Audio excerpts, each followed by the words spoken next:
উফ, না, আর না প্লিজ, এখন ছাড়েন প্লিজ ভাইয়া, আমার ভেতরে আগুনের মতো জ্বলতেছে, প্লিজ ভাইয়া ছেড়ে দেন। কথা বলে চিৎকার দিয়ে কান্না করে উঠল বেলি।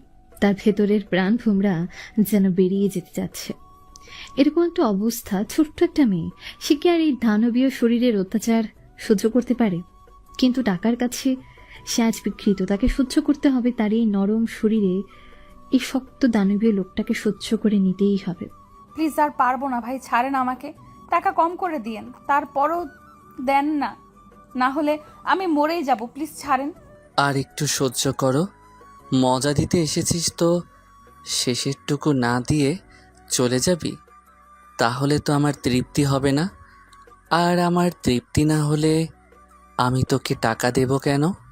বেলিয়ার তার মুখ থেকে একটা কথা বের করার সাহস পেল না, কারণ তার টাকার প্রচুর দরকার। তার বাবা চিকিৎসার জন্য তার বাবাকে সে যে কোনো মূল্যে হোক এই পৃথিবীতে নতুন করে বাঁচতে শেখাবে।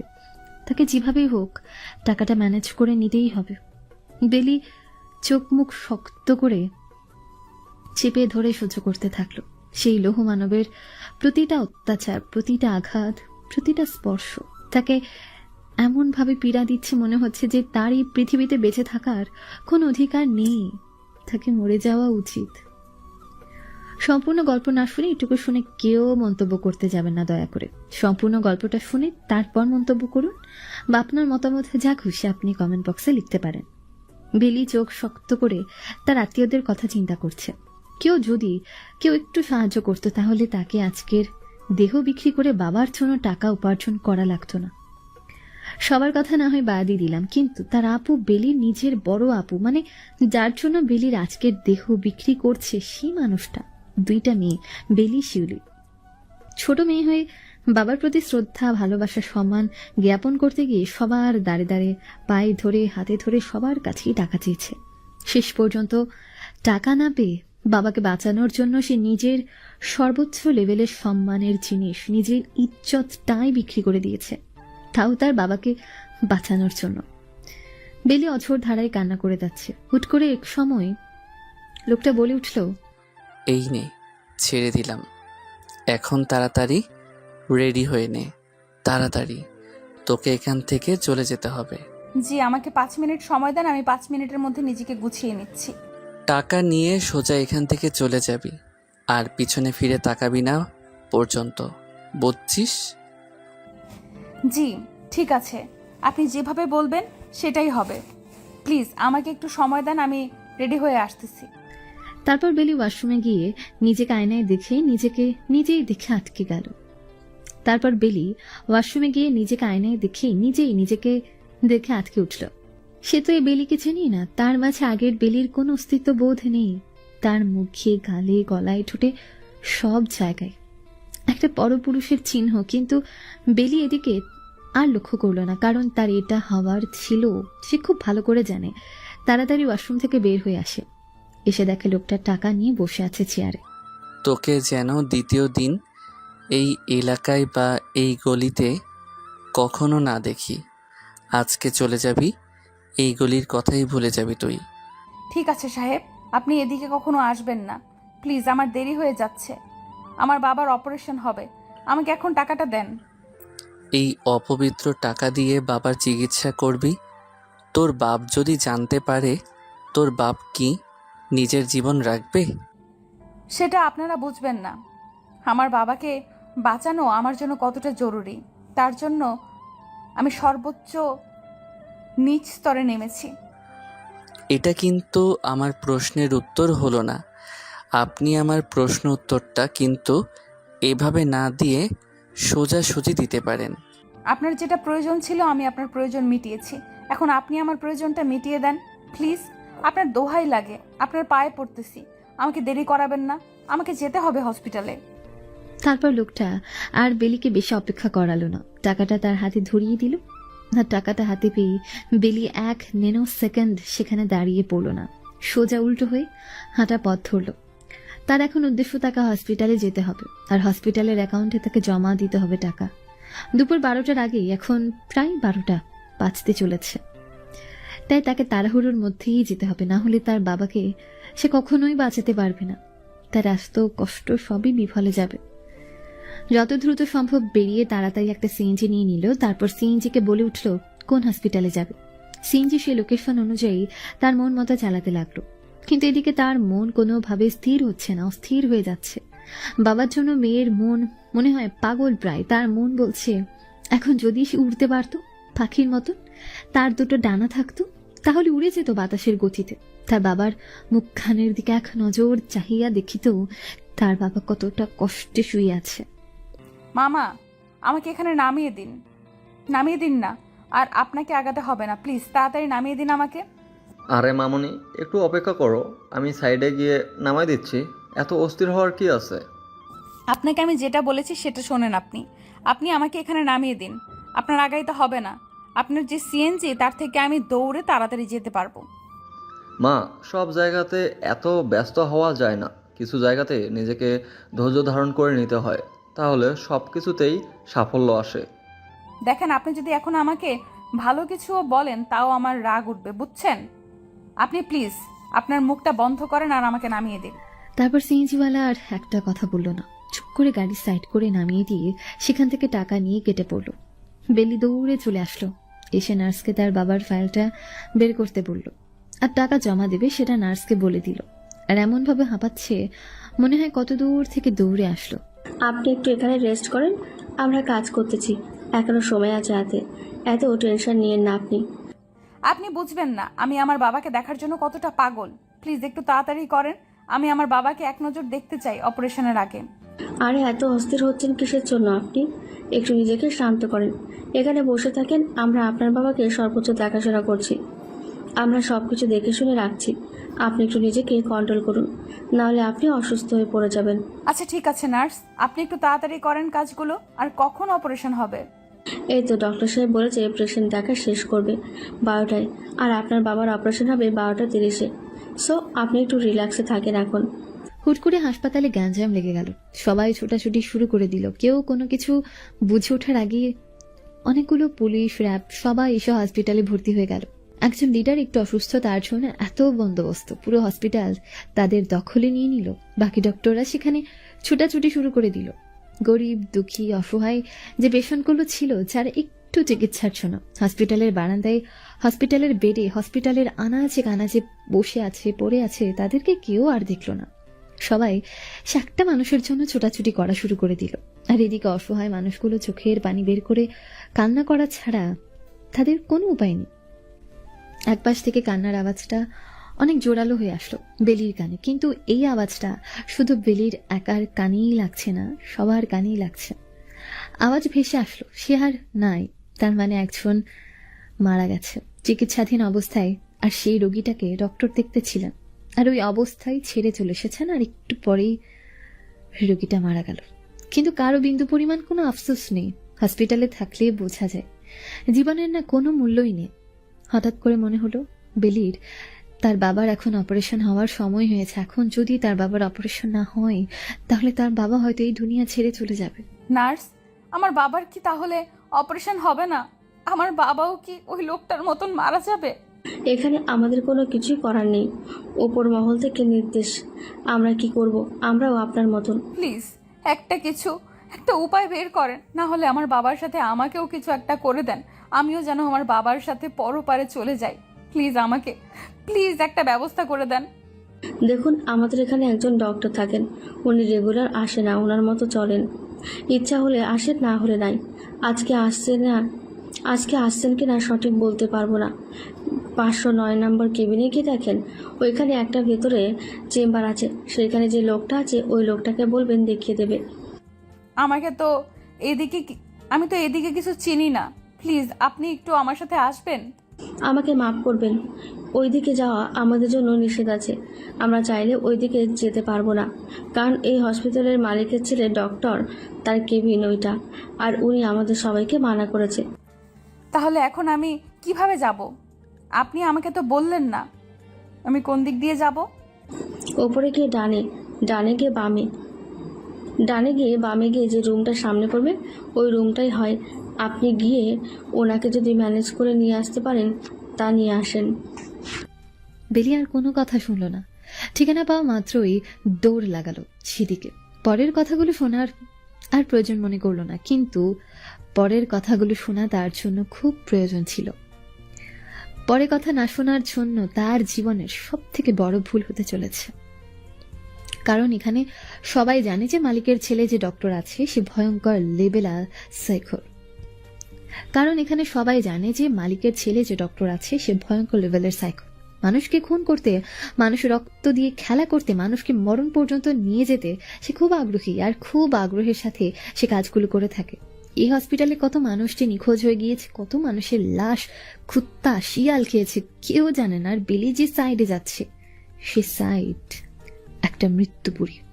এই হসপিটালের মৃত্যুপুরী বলা হয় সেই সাইডকে। বেলি শেষে রুমটা পেয়ে গেল, আর সেই রুমের ভেতর থেকে বিচ্ছিরি এক ধরনের গন্ধ আসছে, যেটা বেলির নাকে গেলে বেলি বমি করতে যাচ্ছিল। এমত অবস্থায় একজন দরজাটা মুখের উপর বন্ধ করে দিল। বেলি পলকটা ফেলতে একটা পরিচিত ফেস তার সামনে এসে হাজির হলো। তা ভেতর তাৎকে উঠল, তোমরা মুছড়ে গেল। সে কখনো ভাবেনি তার সাথে এভাবে ফের দেখা হবে, তাও আবার এত তাড়াতাড়ি। প্লিজ দরজাটা খোলেন প্লিজ, আমার খুব দরকার, আমার প্লিজ প্লিজ প্লিজ। ভেতর থেকে কোনো সাড়া শব্দ আসছে না, একদম নিশ্চুপ, কেউ কোনো কথা বলছে না। মনে হয় না ভেতরে কেউ আছে। আমার খুব দরকার, আমার প্লিজ।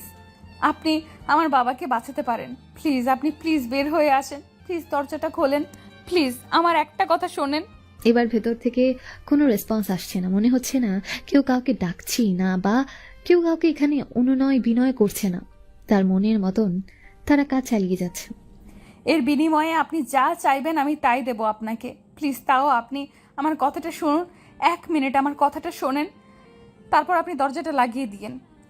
তারপরও ভেতর থেকে কোনো কথা আসছে না। ভেতরের লোকটা একটা লাশ কাটতে ব্যস্ত, তার নেশা উঠেছে কাটাকাটির, এখন তাকে সেটাই করতে হবে। আর এদিকে বেলা যে তাকে ডাকছে তার কোনো রেসপন্স নেই, সে কাটাকাটিতে ব্যস্ত। তার পুরো শরীর লাল হয়ে আছে, তার চোখ দুটো ভয়ানক লাল রক্তবর্ণ ধারণ করেছে, ঠোঁটে লালসরা হাসি, আর লাশটার দিকে তাকিয়ে আছে এক নজরে। যে কোনো একটা স্বাভাবিক মানুষ এই অবস্থা দেখলে হার্ট অ্যাটাক হয়ে যাবে নিঃসন্দেহে। প্লিজ আপনি আমার একটু কথা শুনুন, আমার বাবার লাস্ট স্টেজে এসে দাঁড়ায় আছে। আপনি যদি আমাকে একটু হেল্প করেন, আমার বাবা এই পৃথিবীর আলো দেখবে। আমি আবার আমার বাবাকে বাবা বলে ডাকতে পারবো, আমি আবার আমার শান্তির নীড় খুঁজে পাবো। ওই মানুষটা বেঁচে না থাকলে আমাকেও হয়তো বা এই পৃথিবীতে বেঁচে থাকতে দিবে না। প্লিজ আপনি আমার একটা কথা শোনেন, একবার বেরিয়ে আসেন, তারপর আমার কথা শোনেন প্লিজ। এবার দরজা খোলার শব্দ হলো। আগের সেই বিশ্রী গন্ধটা তার নাকে এসে আবার গভীরভাবে স্পর্শ করে গেল। বেলির বমি পাচ্ছে, ওনা দিয়ে মুখ চিপে ধরতে সামনে থাকা মানুষটার দিকে তার চোখ আটকে গেল। আর কিছু বলার আগে একটা চিল্লানি দিল, তারপর সেন্সলেস হয়ে মাটিতে পড়ে গেল। হা হা হা হা। আমাকে দেখার সাধ্য সবার হয় না, আর যার সাধ্য হয় জিন্দা থাকে না এই পৃথিবীতে। তুমি একমাত্র কন্যা যে আমাকে একই দিনে 2 বার দেখার সৌভাগ্য হয়েছে তোমার। হা হা হা হা হা।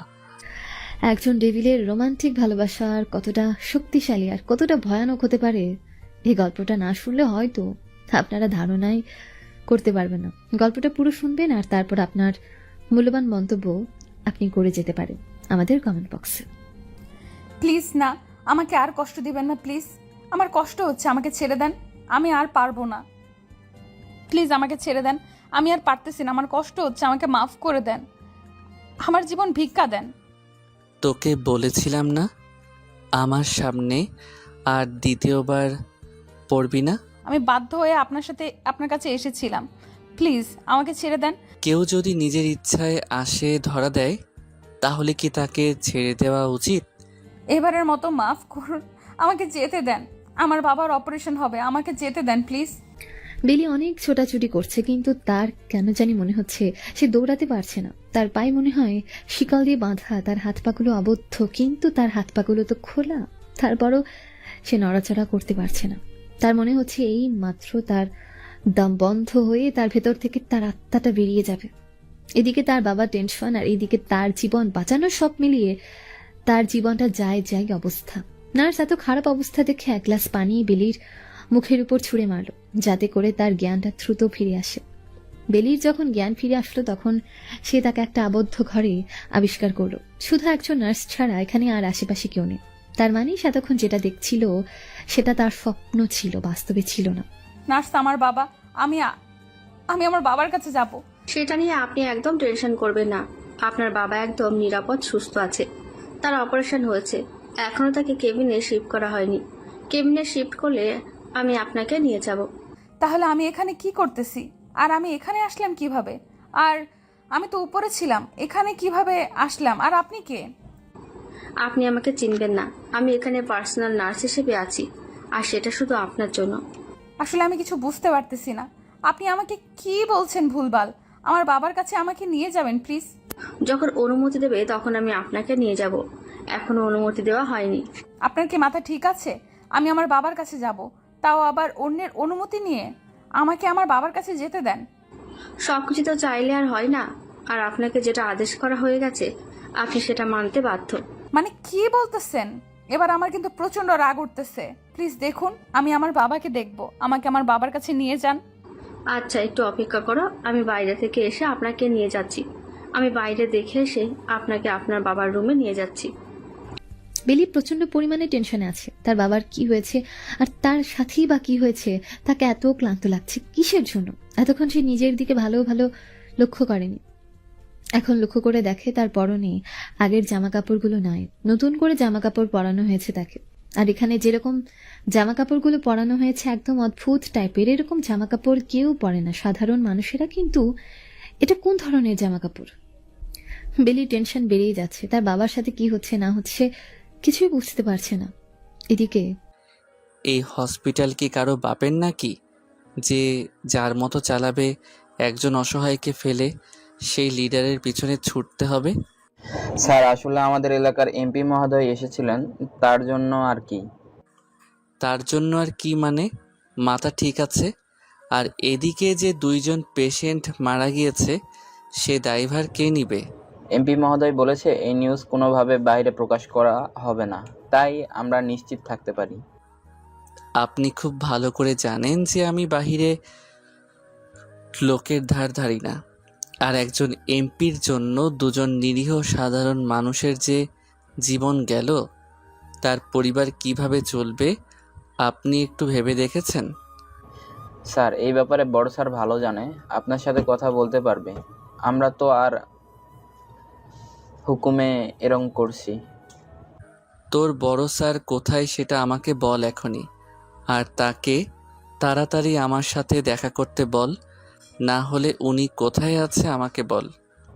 নিজেকে একটু শান্ত করেন, আমি দেখতেছি কোথায়, আমি আপনাকে ইনফর্ম করে দিচ্ছি। Inform my food, you go fast man. Rafika সেখানে এক মুহূর্ত দাঁড়ানোর সাহস করল না। মাহিনের ভয়ঙ্কর সেই রূপ দেখে তার কলিজা পুরো শুকিয়ে যাচ্ছে। তাড়াতাড়ি তার সামনে থেকে সরে পড়ল আর ইকবাল চৌধুরীকে খোঁজাখুঁজি শুরু করে দিল। ইকবাল চৌধুরী হলো এই হসপিটালের কর্ণধার, আর সাথে সাথে একজন অমানসিক লোভী ডাক্তার। যত জঘন্যতম কাজ করে, আজকে বিশাল সয় সম্পত্তির মালিক হয়ে বসে আছেন তিনি। কিন্তু তার ছোট ছেলের সেদিকে কোনো ভ্রুক্ষেপ নেই।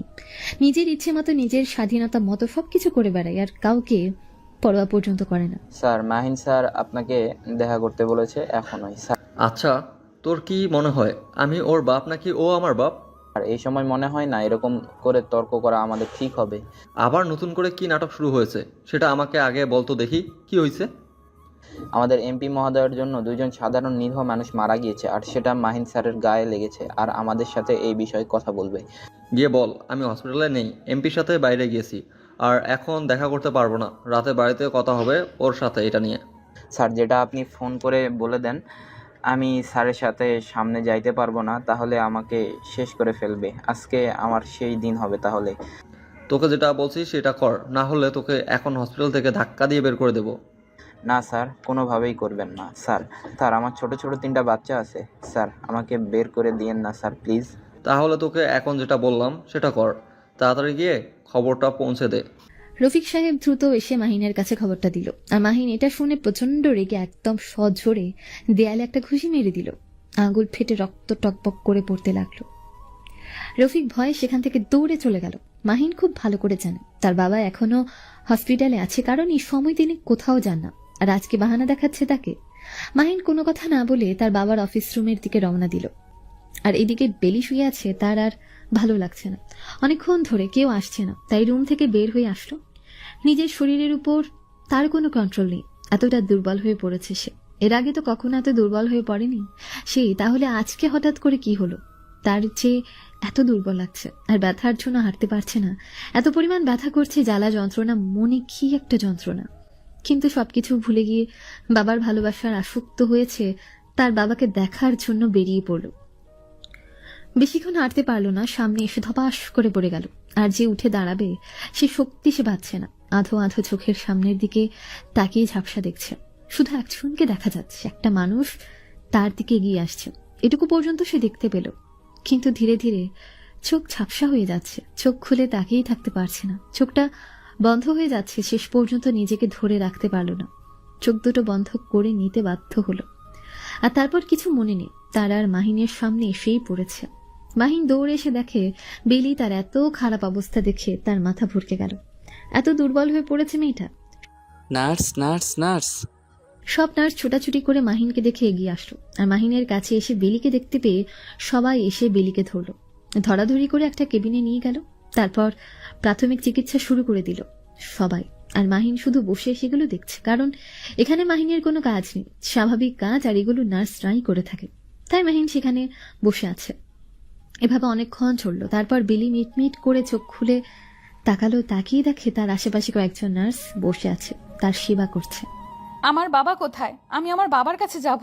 আমাকে আমার বাবার কাছে নিয়ে যাবেন প্লিজ। চোখ খুলে তাকিয়ে তার মুখ থেকে এই কথাটা সর্বপ্রথম বের হলো। মাহিনের এগিয়ে আসলো, এগিয়ে এসে বেলির পাশে বসে পড়লো, তার হাতে হাত রাখলো। আপনার বাবার অপারেশন সাকসেসফুল হয়েছে। তিনি সম্পূর্ণ অসুস্থ আছেন। এখন তাকে ঘুমের ওষুধ দেওয়া হয়েছে, তিনি ঘুমাচ্ছে। প্লিজ আপনি আমাকে আমার বাবার কাছে নিয়ে যান, আমি আমার বাবাকে দেখব প্লিজ। এই মুহূর্তে তো আপনাকে সেখানে নিয়ে যাওয়া যাবে না, আপনার কন্ডিশন অনেক খারাপ। আপনি একটু সুস্থ হয়ে ওঠেন, তারপর আপনার বাবাকে দেখবেন। আমি একদম ঠিক আছি, আমাকে আমার বাবার কাছে নিয়ে যাবেন প্লিজ। আমার কোনো কিচ্ছু হয়নি, আমি একদম ঠিক আছি। এই জন্য ঠান্ডা মাথায় কারোর সাথে কোনো কথা বলতে নেই। বলতেছি আপনার কন্ডিশন ভালো না। আপনি যদি এখন মারা যান তাহলে আপনার বাবাকে কে দেখবে? আপনি বুঝতেছেন না কেন?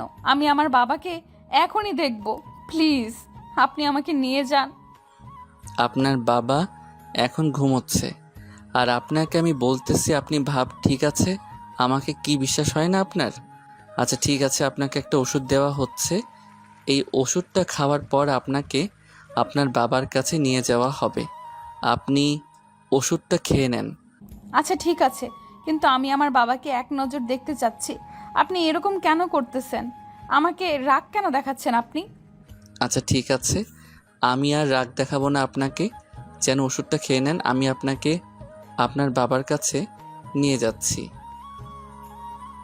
তারপর কোনোভাবে বেলিকে বুঝিয়ে শুনিয়ে ঘুমের ওষুধ দেওয়া হলো, কারণ তার এখন ঘুমানো খুব দরকার। তার শরীরের কন্ডিশন খুব খারাপ অবস্থায়। এই অবস্থায় বেশি চিন্তা করলে হিতে বিপরীত হতে পারে, তাই ঘুমের ওষুধ দিয়ে তার ট্রিটমেন্ট করা হচ্ছে। তার বাবার অপারেশন সাকসেসফুল হয়েছে। এখন যদি এই অবস্থায় সে অসুস্থ হয়ে পড়ে তাহলে তার বাবাকে কে দেখবে? অপারেশনের রোগী কম করে 1 মাস বিছানায় শুয়ে থাকবে, তো এই 1 মাস তো নার্স প্রতিদিন দেখতে পারবে না। নিজের মেয়ে হয়ে তো তাকে দেখাশোনা করতে হবে। তারপর মোটামুটি সবাই এখন শান্ত, সবকিছু মিটিয়ে গিয়েছে। এখন মোটামুটি সবাই সুস্থ। এভাবে দিনের পর দিন যাচ্ছে, আর 2 দিন পর বেলি সুস্থ হলো পুরোপুরি। তার বাবা এখন মোটামুটি একটু সুস্থ, কথা বলতে পারে। তারপর বেলিকে তার বাবার কাছে নিয়ে যাওয়া হলো। তার বাবাকে দেখে বেলি তো কান্না করে দিল, আর তার বাবা তো মেয়েকে বুকে জড়িয়ে নিয়ে হাওমাও করে কান্না করে দিল। উপস্থিত সবার চোখেই পানি। এরকম বাবা মেয়ের ভালোবাসা দেখে সবাই আবেগে আপ্লুত আর হবে নাই বা কেন? সবাই হয়তো চাইবে তার মেয়ে তার কাছে রাজকন্যা হয়ে থাকবে, কিন্তু বাবার আড়ালে মেয়ে যে নিজেকে কতটা বিসর্জন দিয়েছে তাকে সুস্থ করার জন্য, সেটা যদি বাবা জানতে পারে তাহলে কি হবে? প্রিয় মানুষগুলোর জন্য নিজের দেহের সবকিছু মিলিয়ে দিতে জানে, কিন্তু তারপরও সে প্রিয় মানুষকে হারাতে চায় না। সেখানে তো বাবা। এভাবে বেশ কিছুদিন চলে গেল। তারপর হসপিটাল থেকে তার বাবাকে রিলিজ দেওয়া হলো। আজকে বেলি তার বাবাকে নিয়ে বাড়িতে চলে যাবে। আপনাকে অসংখ্য ধন্যবাদ আমার এত বড় উপকার করার জন্য। এখানে ধন্যবাদ দেওয়ার কোনো কিছু নেই। আপনি আমার একটা কন্ট্রাক্টে সাইন করেছেন, তাই আমি আপনার উপকার করেছি। আমি কন্ট্রাক্টে সাইন করেছি মানে? কখন করলাম আমি কন্ট্রাক্ট? আর কিসের কন্ট্রাক্ট? এখন এসব নিয়ে কথা বলা যাচ্ছে না। এখন আপনি বাসায় যাচ্ছেন, আপনার বাবাকে নিয়ে বাসায় চলে যান। হ্যাঁ বুঝলাম, আমি বাসায় যাব আমার বাবাকে নিয়ে, কিন্তু আপনার সাথে আমার কিছু কন্ট্রাক্ট হলো। আর কখন, কিসের, আর সেটা কি? সেটা সময় হলে বুঝতে পারবেন। এখন কথা বলতে চাচ্ছি না। আশেপাশে সবাই আমাদের দিকে তাকিয়ে আছে। এখন আপনি আপনার বাবাকে নিয়ে এখান থেকে চলে যান। দেখেন প্লিজ, বলেন আমার সাথে আপনার কি কন্ট্রাক্ট হলো। আর আমি তো আমার জ্ঞানে ছিলাম না। আপনার সাথে না আমার এখন কথা বলতে ইচ্ছা করতেছে না, মেজাজ গরম হয়ে যাচ্ছে। যেটা বলতেছি সেটা শুনেন, সময় হলে সব জানতে পারবেন। প্লিজ যদি বলতেন ব্যাপারটা। এবার কিন্তু পুরো মাথা গরম হয়ে যাচ্ছে আমার। সবার সামনে কিন্তু অপমান করতে বাধ্য হব। বেলি ব্যাপারটা বুঝতে পারছে, তাই সে কোনো কথা বলল না। তার বাবার কাছে গেল। তার হাসি মাখা মুখখানে নিমেষেই কালো মেঘে শুয়ে গেল। তার ভেতরটা যে আনন্দ ছিল, সে আনন্দটা মাটি হয়ে গেল। তার এখন শুধু একটাই চিন্তা ভাবনা, তার সাথে আবার কিসের কন্ট্যাক্ট করলো। কিরে মা, কি হলো তোর? চল, দেরি হচ্ছে না, বাড়িতে যাব। কতদিন ধরে বাড়িতে যাই না তোর। হ্যাঁ বাবা, বাড়িতে যাব। অনেক দিন পর তোমার সাথে অনেক মজা করব। চলো বাড়িতে যাই। কি কোনো কিছু হয়েছে? তোকে এরম লাগছে কেন? ছেলেটা তোকে কি বললো আমাকে বল। অন্য ব্যাপারে বাবা, আমি একটা কাজ চাচ্ছিলাম তো ওনার কাছে, উনি দিতে চাচ্ছিল না, তাই একটু মনটা খারাপ হয়ে গেল। আরে বাদ দে তো, কপালে যা আছে তাই হবে। এখন চল তো বাসায় যাই। বাসায় যেতে ইচ্ছে করতেছে আমার এখন অনেক। তারপর বেলি তার বাবাকে একটা সিএনজিতে উঠিয়ে নিল। তারা তাদের বাসার উদ্দেশ্যে রওনা দিল। তারপর বাসায় চলে আসলো। এসে বাসায় সবকিছু গুছিয়ে নিল, নতুন করে পরিপাটি করে সাজিয়ে নিল। অনেকদিন থেকে বাসায় থাকে না তারা, তার জন্য বাসাটা কেমন এলোমেলো হয়ে আছে, আর কেমন জানি অপরিষ্কার হয়েছে। সব পরিষ্কার করতে লাগলো। আর এদিকে জি স্যার, বলেন কি বলবেন, আমি শুনেছি। শুধু শুনলেই হবে না, আপনাকে কিছু কাজ করতে হবে, আর সেটা আপনাকেই করতে হবে। স্যার আসলে আমি খুব ভালোভাবে বুঝতে পারতেছি আপনার সমস্যা কোথায়, কিন্তু কাজটা আপনাকেই করতে হবে। আচ্ছা স্যার, ঠিক আছে, আমি করব। জি একবার কাজের কথা জিজ্ঞেস করবেন না যে কাজটা কি? স্যার বলেন, আমাকে কি করতে হবে? আপনাকে দুজন মানুষকে খুন করতে হবে, বুঝছেন? আর সেটা আপনাকেই করতে হবে। স্যার স্যার এসব কি বলতেছেন? আমি করব খুন? স্যার আমি পারবো না স্যার। আমি যেহেতু বলছি আপনাকে করতে হবে না, আপনাকে করতে হবে। রফিক সাহেব কি করবে না করবে বুঝতে পারছে না। তার গলায় যেন কাঁটা আটকে গিয়েছে। এখন কি করবে? এদিকে ভয় পাচ্ছে না, তার এখন শুধু একটা চিন্তা হয়, এখান থেকে কোনো মতে সরে যেতে পারলেই হয়। কিন্তু মাহিন তো তাকে ছেড়ে দেবে না, সেটা তিনি ভালো করে জানে। যদি এখান থেকে পালিয়ে যায় তাহলে তাকে এনে কুচি কুচি করে কেটে ফেলে রেখে দেবে। এখন উপায় পাচ্ছে না রফিক সাহেব, একদম ঘেমে একাকার অবস্থা। রফিক সাহেব সেখানে টেনশনের মাথায় বসে পড়ল। কি করবে না করবে বুঝতে পারছে না, কি উত্তর দেবে। কোন উত্তর দিয়ে লাভ নেই। তাকে যেটা করতে বলবে সেটাই করা লাগবে, না হলে তার জীবন যাবে, এটা খুব ভালো করে জানেন তিনি। কিন্তু কাকে খুন করতে হবে আর কোথায় খুন করতে হবে সেটা শুনে দেখুক, তারপর না হয় পরে ডিসিশন নেবে। পালিয়ে যাবে নাকি কি করবে সেটা আগে শুনে নিক। জি স্যার, আমি রাজি, কিন্তু কাকে ফোন করতে হবে স্যার? আর এখন কোনো কিছু বলার ইচ্ছা করতেছে না, এখন অন্য কিছু ইচ্ছা করতেছে। আপনি এখন যান, পরে আপনাকে ফোন দিয়ে ডেকে নেব। স্যার এখন বলেন, তাহলে আমি সেই হিসাবে প্রস্তুতি নিব, নিজেকে তৈরি করব। এত তৈরি করতে হবে না, এখন যেটা বলতেছি সেটা শুনেন। এখান থেকে যান, আর আপনি আপনার চেম্বারে গিয়ে বসেন, রোগী দেখেন, যান। কিন্তু স্যার আপনি যে বললেন 2টা খুন করতে হবে, তাহলে সেটা কি আপনি আমার সাথে মজা করছিলেন? আমাকে দেখে কি মনে হয় আমি আপনার সাথে মজা করতেছি? আর আপনি কে যে আপনার সাথে আমি মজা করব? তারপর রফিক সাহেব সেখানে আর কোনো কথা বলার সুযোগ পেল না, কোনো কথা বলার স্কোপ নেই। কি বলবে? যেটা বলবে সেটাই রাগ দেখাবে, তাই সেখানে তিনি আরো বেশি কোনো অপেক্ষা করলেন না, সেখান থেকে চলে গেলেন। আর এইদিকে বেলি এবং তার বাবা দুজনে মিলে বাড়িটা ঝকঝকে পরিষ্কার করে নিল। এখন শান্তি লাগছে। কতদিন পর তারা এবার বাড়িতে হাসাহাসি করছে। শেষ কবে যেভাবে শান্তিতে নিঃশ্বাস নিয়েছিল মনে নেই বেলির। আজ 21তম দিনে তারা মহাকরি, তারা অনেক বেশি খুশি। বেলি খুশি মনে রান্না বসিয়ে দিল, তার বাবাকে তার পছন্দ মতো রান্না করে খাওয়াবে বলে। কিন্তু কথাই আছে না, খুশির মুহূর্ত বেশিক্ষণ থাকে না। সেটাই হলো বেলির সাথে আবারও। তার বড় আপুর গলার আওয়াজ ভেসে আসলো তার কানে। তার বড় আপুর গলার আওয়াজ ভেসে আসলো তার কানে। তার আপু, তার বাবা যে অংশের ভাগ পাবে সে অংশের ভাগ চাচ্ছে এখন। আর যদি সেই ভাগ না দেওয়া হয় তাহলে ঝামেলা হবে, অনেক বড় ঝামেলা। কারণ শিউলির যেখানে বিয়ে হয়েছে তারা অনেক প্রভাবশালী লোক, আরো অনেক জঘন্যতম লক্ষ্য, তারা টাকা, নেশা। তার বড় আপুর গলার আওয়াজ ভেসে আসলো তার কানে। তার আপু, তার বাবা যে অংশের ভাগ পাবে সে অংশের ভাগ চাচ্ছে এখনই। আর যদি সে ভাগ না দেওয়া হয় তাহলে ঝামেলা হবে, অনেক বড় ঝামেলা। কারণ শিউলির যেখানে বিয়ে হয়েছে তারা অনেক প্রভাবশালী লোক, আরো অনেক জঘন্যতম লোক। তারা টাকা, নেশা এই দুইটা ছাড়া আর কিছুই বোঝে না। বেলিকে তার দেবরের সাথে বিয়ে দিতে চাইছিল, আর বেলি রাজি না হওয়ার কারণে আজকে তাদের এই দুরবস্থা। একজন আপন বোন আর একজন আপন বোনের যে কতটা ক্ষতি করতে পারে সেটা শিউলিকে না দেখলে বোঝা যেত না। শিউলি এমন একজন পার্সন, নিজের স্বার্থ ছাড়া কিছুই বোঝে না। একজন যা ছোট বোন, আদরের ছোট বোন, আর আদরের একজন বাবা বেঁচে আছে। মা তো অনেক আগে মরে শান্তিতে ঘুমিয়ে গিয়েছে, কিন্তু তার এদিকে কোনো ভ্রুক্ষেপ নেই। নিজের স্বার্থ ছাড়া শিউলি কিছুই বোঝে না। দেখ আপু, চিল্লাচিল্লি করিস না। বাবা মাত্র সুস্থ হয়ে বাড়িতে আসলো, একদিন সময় দে, তোর সম্পত্তির ভাগ বুঝিয়ে দেবে তোকে। এই ছেকরি, তোর দেখি কথা ফুটছে মুখ থেকে। এখন চুপ করে থাক। আমি এসেছি আমার সম্পত্তির ভাগ, আজকে আমি নিয়ে যাব। দেখ আপু, এরকম করিস না, বাবা আবার অসুস্থ হয়ে যাবে। আর আমাদের হাতে এমন কোনো টাকা নেই যে বাবাকে নিয়ে আমি বাইরে কোথাও যাইতে পারবো। অনেক কষ্টে সুস্থ করে নিয়ে এসেছি মানুষটাকে, একটু শান্তিতে থাকতে দে। আমার ভাগটা আমাকে দিলেই আমি এখান থেকে বের হয়ে যাচ্ছি। তারপর তোরা শান্তিতে থাক, ভালো থাক। আমার কি? তোর তো কিছুই না, সেটা আমি খুব ভালো করে জানি, কিন্তু আমাদের একটু শান্তিতে থাকতে দে, একটা দিন সময় দে। তারপর তোকে তো সম্পত্তি বুঝিয়ে দিয়ে আমরা এখান থেকে চলেই যাব। আহারে দরদি বোন আমার, তোর এসব কথা আমি কিছুই শুনতে পাচ্ছি না। আমার সম্পত্তির ভাগ দরকার, আমি ভাগ নিয়ে চলে যাব। আমার ছোট মেয়েকে তুই কোনো জব্দ করতে পারিস না, তোকে আমি এক কানা করিয়ে দেব না। তুই চলে যা আমার চোখের সামনে থেকে। এই বুইরা, একটা কথা বলবি না, কথা কম বল, আর আমার সম্পত্তির ভাগ দে। আজকে যদি আমার একটা ছেলে থাকতো তাহলে তোরা কেউ কখনো আমার সম্পত্তির ভাগ চাওয়ার সাহস করতি না। এই জন্য তোর ছেলেকে হারিয়ে ফেলেছিস, তোর কপালে দুঃখ আছে বুঝছিস? তার জন্য তোর ছেলে তোর কাছ থেকে হারিয়ে গিয়েছে। বাবা, আপু এসব কি বলতেছে?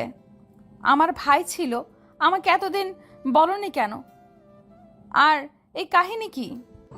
আরে সেটা তো সবাই জানে যে তার ছেলে হারিয়ে গিয়েছে, কিন্তু সত্যি কাহিনী কি জানিস? ছেলেকে বিক্রি করে দিয়েছে। বাবা, আপু এসব কি বলতেছে? তুমি তোমার ছেলেকে বিক্রি করে দিয়েছো? কি বলতেছে? আমি এসব কি শুনতেছি? মারে, আমারে একটু কথা শোন, আমার একটু বোঝ তোরা। এখন ঘটনা কি আমাকে খুলে বলবা নাকি কি হয়েছে? আর তুমি আমার ভাইকে বিক্রি করছো মানে? যেটা অনেক বড় লম্বা একটা কাহিনী, তবে শুনবো। এখন একটু সময় দে আমাকে, একটু সুস্থ হতে দে, তোকে সব বলবো আমি। এত ইমোশনাল ড্রামা তোমার দেখার আমার সময় নেই। আমার সম্পত্তির ভাগ দাও, আমি এখান থেকে চলে যাচ্ছি। তোমার সাথে আমার কথা বলার কোনো ইচ্ছা নাই। তারা তিন বাপ বেটি ভালোই ঝগড়া করছিল। আশেপাশের সবাই এটা জানে তাদের নিত্যদিনের ঝগড়া, তাই কেউ এগিয়ে আসে না। তারা প্রতিদিনই তো এভাবেই ঝগড়া করে, আর পাড়া প্রতিবেশী শুনতে শুনতে অভ্যস্ত হয়ে গিয়েছে। তারা তাদের এই ঝগড়াকে ঝগড়া মনে করে না, পারিবারিক কথাবার্তা মনে করে। তাই কেউ এগিয়ে এসে দু একটা কথা বলা থামিয়ে দেয় না, সবাই অভ্যস্ত হয়ে গিয়েছে এরকম ঝগড়া দেখতে দেখতে। হুট করে বাহিরে গাড়ির আওয়াজ হলো। কে আবার আসবে এই অসময়ে গাড়ি নিয়ে গলিতে? বেলি, শিউলি আর তার বাবা, তারা তিনজনই উঠোনে বসেছিল। হঠাৎ করে স্যুট বুট পরে একটা লোক ভেতরে প্রবেশ করলো। শিউলি আর শিউলির বাবা চিনতে না পারলেও খুব ভালোভাবে লোকটাকে চিনতে পারলো। আর লোকটাকে দেখে বেলির গলা শুকিয়ে গেল। এখানে কি করছে উনি, আর এখানে ঠিকানা পেল কিভাবে, আর এখানে আসার কারণ কি? নানান প্রশ্নের জর্জরিত হচ্ছে নিজের মাঝে বেলি। কিন্তু মুখ ফুটে যে একটা কথা বের করবে, বসতে বলবে বা কিছু বলবে সেটাই বলতে পারছে না। ভয় কাঁপছে, ভেতর থেকে শীতল হয়ে আসছে। আরে কে আপনি? আর হুট করে বাড়ির ভেতরে ঢুকে গেলেন, কোনো কথা নেই, বার্তা নেই। একজন অপরিচিত লোক আসলে তার সাথে বুঝি এরকম করে কথা বলেন আপনারা? অপরিচিত লোক কেন আসবে আমাদের বাড়িতে? তার তো এখানে কোনো দরকার হয় না। কখন যে কার কোথায় দরকার হয় সেটা কি কেউ জানে? আরে আজব তো, আপনি এখান থেকে বেরিয়ে যান তো। আপনার সাথে আমাদের কোনো দরকার নেই। আর আপনি কি জন্য এসেছেন সেটা বলেন। আপনার সাথে আমার কোনো লেনদেন নাই, আপনার সাথে আমার কোনো কথাবার্তা নেই। আপনি আপনার মতো চুপ করে থাকেন, আমি আমার মতো আমার কাজ চালিয়ে যাই। আর আমার সাথে যার কথা আছে তার কথা আছে, আপনি চুপ করে থাকেন। আচ্ছা বাবা, কে তুমি আর কোথা থেকে আসলে, আর আমাদের বাড়িতে বা কি এখন দরকার তোমার? আছে, অনেক দরকার, যে দরকারগুলো হয়তো আপনি বুঝবেন না, যার বোঝার সে বোঝা যাচ্ছে। বাবা, আমি তোমার কথার মানে বুঝতে পারতেছি না। কি বলতেছো, কি করতেছো বা কি করতে চাচ্ছো? আপনি একটু রেস্ট করেন, আপনি অসুস্থ না, আপনি রুমে গিয়ে রেস্ট করেন। আর আপনার বড় মেয়ের সাথে আমার কিছু কথা আছে, তারপর দরকারি প্রয়োজনীয় কথাবার্তা, কাজ দুটাই আছে। লোকটার কথা শুনে এবার বেলি সেখান থেকে উঠে দাঁড়ালো আর রুমের ভেতর চলে গেল। তার ভেতরে কম্পন সৃষ্টি হয়েছে, কাঁপাকাঁপি করছে। এই লোক এখানে কিভাবে আর কিভাবে ঠিকানা পেল, তার বাড়িতে বা কি করতে আসছে। আর শিউলির মনে অনেক কৌতূহল তৈরি হচ্ছে। তার ছোট বোনের আচরণ ব্যবহার দেখে তার ভালো মনে হচ্ছে না। তার বাবা নর্মালি বসে আছে, কি হচ্ছে না হচ্ছে কিছুই বুঝতে পারছে না, আসলে কি চলছে এখানে। তারপর শিউলি তার বাবাকে আবার জমির ভাগ, টাকা পয়সার ভাগ চাওয়া শুরু করে দিল। তার বাবা তাকে এত অনুরোধ করছে যে একজন মেহমান আছে তার সামনে অন্তত এসব কথা না তুলতে, তাকে বিদায় করে দিয়ে আলাপের মাধ্যমে তার একটা সিদ্ধান্ত নেবে। কিন্তু তার বড় মেয়ে কোনোভাবেই মানতে পারছে না। শেষ পর্যন্ত একটা কথা এসে দাঁড়ালো, এখন যদি উনি সম্পত্তির ভাগ না দেয় তাহলে হচ্ছে যে শিউলির স্বামীর লোকেরা এসে পুরো বাড়ি ভেঙে নিয়ে চলে যাবে এখান থেকে। এই যে আপু, আপনি যদি কিছু মনে না করেন তাহলে আমি কিছু বলতে যাচ্ছি। এখানে আমরা আমাদের ফ্যামিলির কথা বলবো, আপনি কে মাঝে নাক গলান? আসলে আমি কেউ না, কিন্তু আমি যদি একটু কথা বলি মনে হয় আপনার সমস্যার সমাধান হতে পারে। দেখেন, আমাদের পারিবারিক কথা মতো আপনি নাক গলাতে আসবেন না। আর আপনি এখনো যাচ্ছেন না কিসের জন্য? আচ্ছা, যদি আমি আপনার ভাগে টাকাগুলো দেই তাহলে তো আপনি এখান থেকে চলে যাবেন, ঝামেলা করা ছাড়া। আপনি কে আর আপনার থেকে কেন আমি টাকা নেব? সেটা বড় কথা না যে আমি কে, কিন্তু আমি আপনি টাকা পাচ্ছেন, আপনার ভাগের টাকা পাচ্ছেন, তো ভেবে দেখেন। আপনি কে বলেন তো? আর আমাদের ফ্যামিলিগত সমস্যায় আপনি কেন নিজেকে জড়িয়ে নিচ্ছেন? আর আপনি এখান থেকে চলে যাচ্ছেন না কেন? তাহলে আপনার মুখ থেকে কথা শেষ পর্যন্ত বের হলো। আসলে আপনার সাথে না কিছু কথা ছিল, আপনি একটু বাইরে আসেন। যা বলবেন এখানে সবার সামনেই বলেন, এখানে সবার সামনে বললে সমস্যা নেই। আমি বলতে চাচ্ছি না সবার সামনে, কিন্তু আপনি যদি বাইরে আসেন তাহলে ভালো হয়। আচ্ছা, আপনি বাহিরে কি অপেক্ষা করেন, আমি আপুকে বিদায় করে তারপর আসতেছি। আমাকে বিদায় করে তারপর বাইরে যাবে মানে? তুই আমার সম্পদের ভাগ দে, তোর বাপকে বল আমাকে ভাগ দিতে। এটা কোনো কথা আপু? তুই একটা অপরিচিত লোকের সামনে তোর নিজের জন্মদাতা পিতাকে অসম্মান করতেছিস, তাও আবার তিনি অসুস্থ। আমি এত কথা বলতে পারবো না। আমার টাকা দিলে আমি এখান থেকে চলে যাব। এই জন্য তো বললাম, আপনি ভাগে কত টাকা পাবেন আমাকে বলেন, আমি দিচ্ছি। আর আমি পরে আপনার বাবা বা আপনার বোনের কাছ থেকে আস্তে আস্তে নিয়ে নেব। আপনি কোন শর্তে টাকা দিতে চাচ্ছেন আমি সেটা বুঝতে পারছি না। আপনি আমাদের ফ্যামিলিগত সমস্যায় কেন বারবার নিজেকে জড়িয়ে নিচ্ছেন? সেটা একটু পরে বুঝতে পারবেন।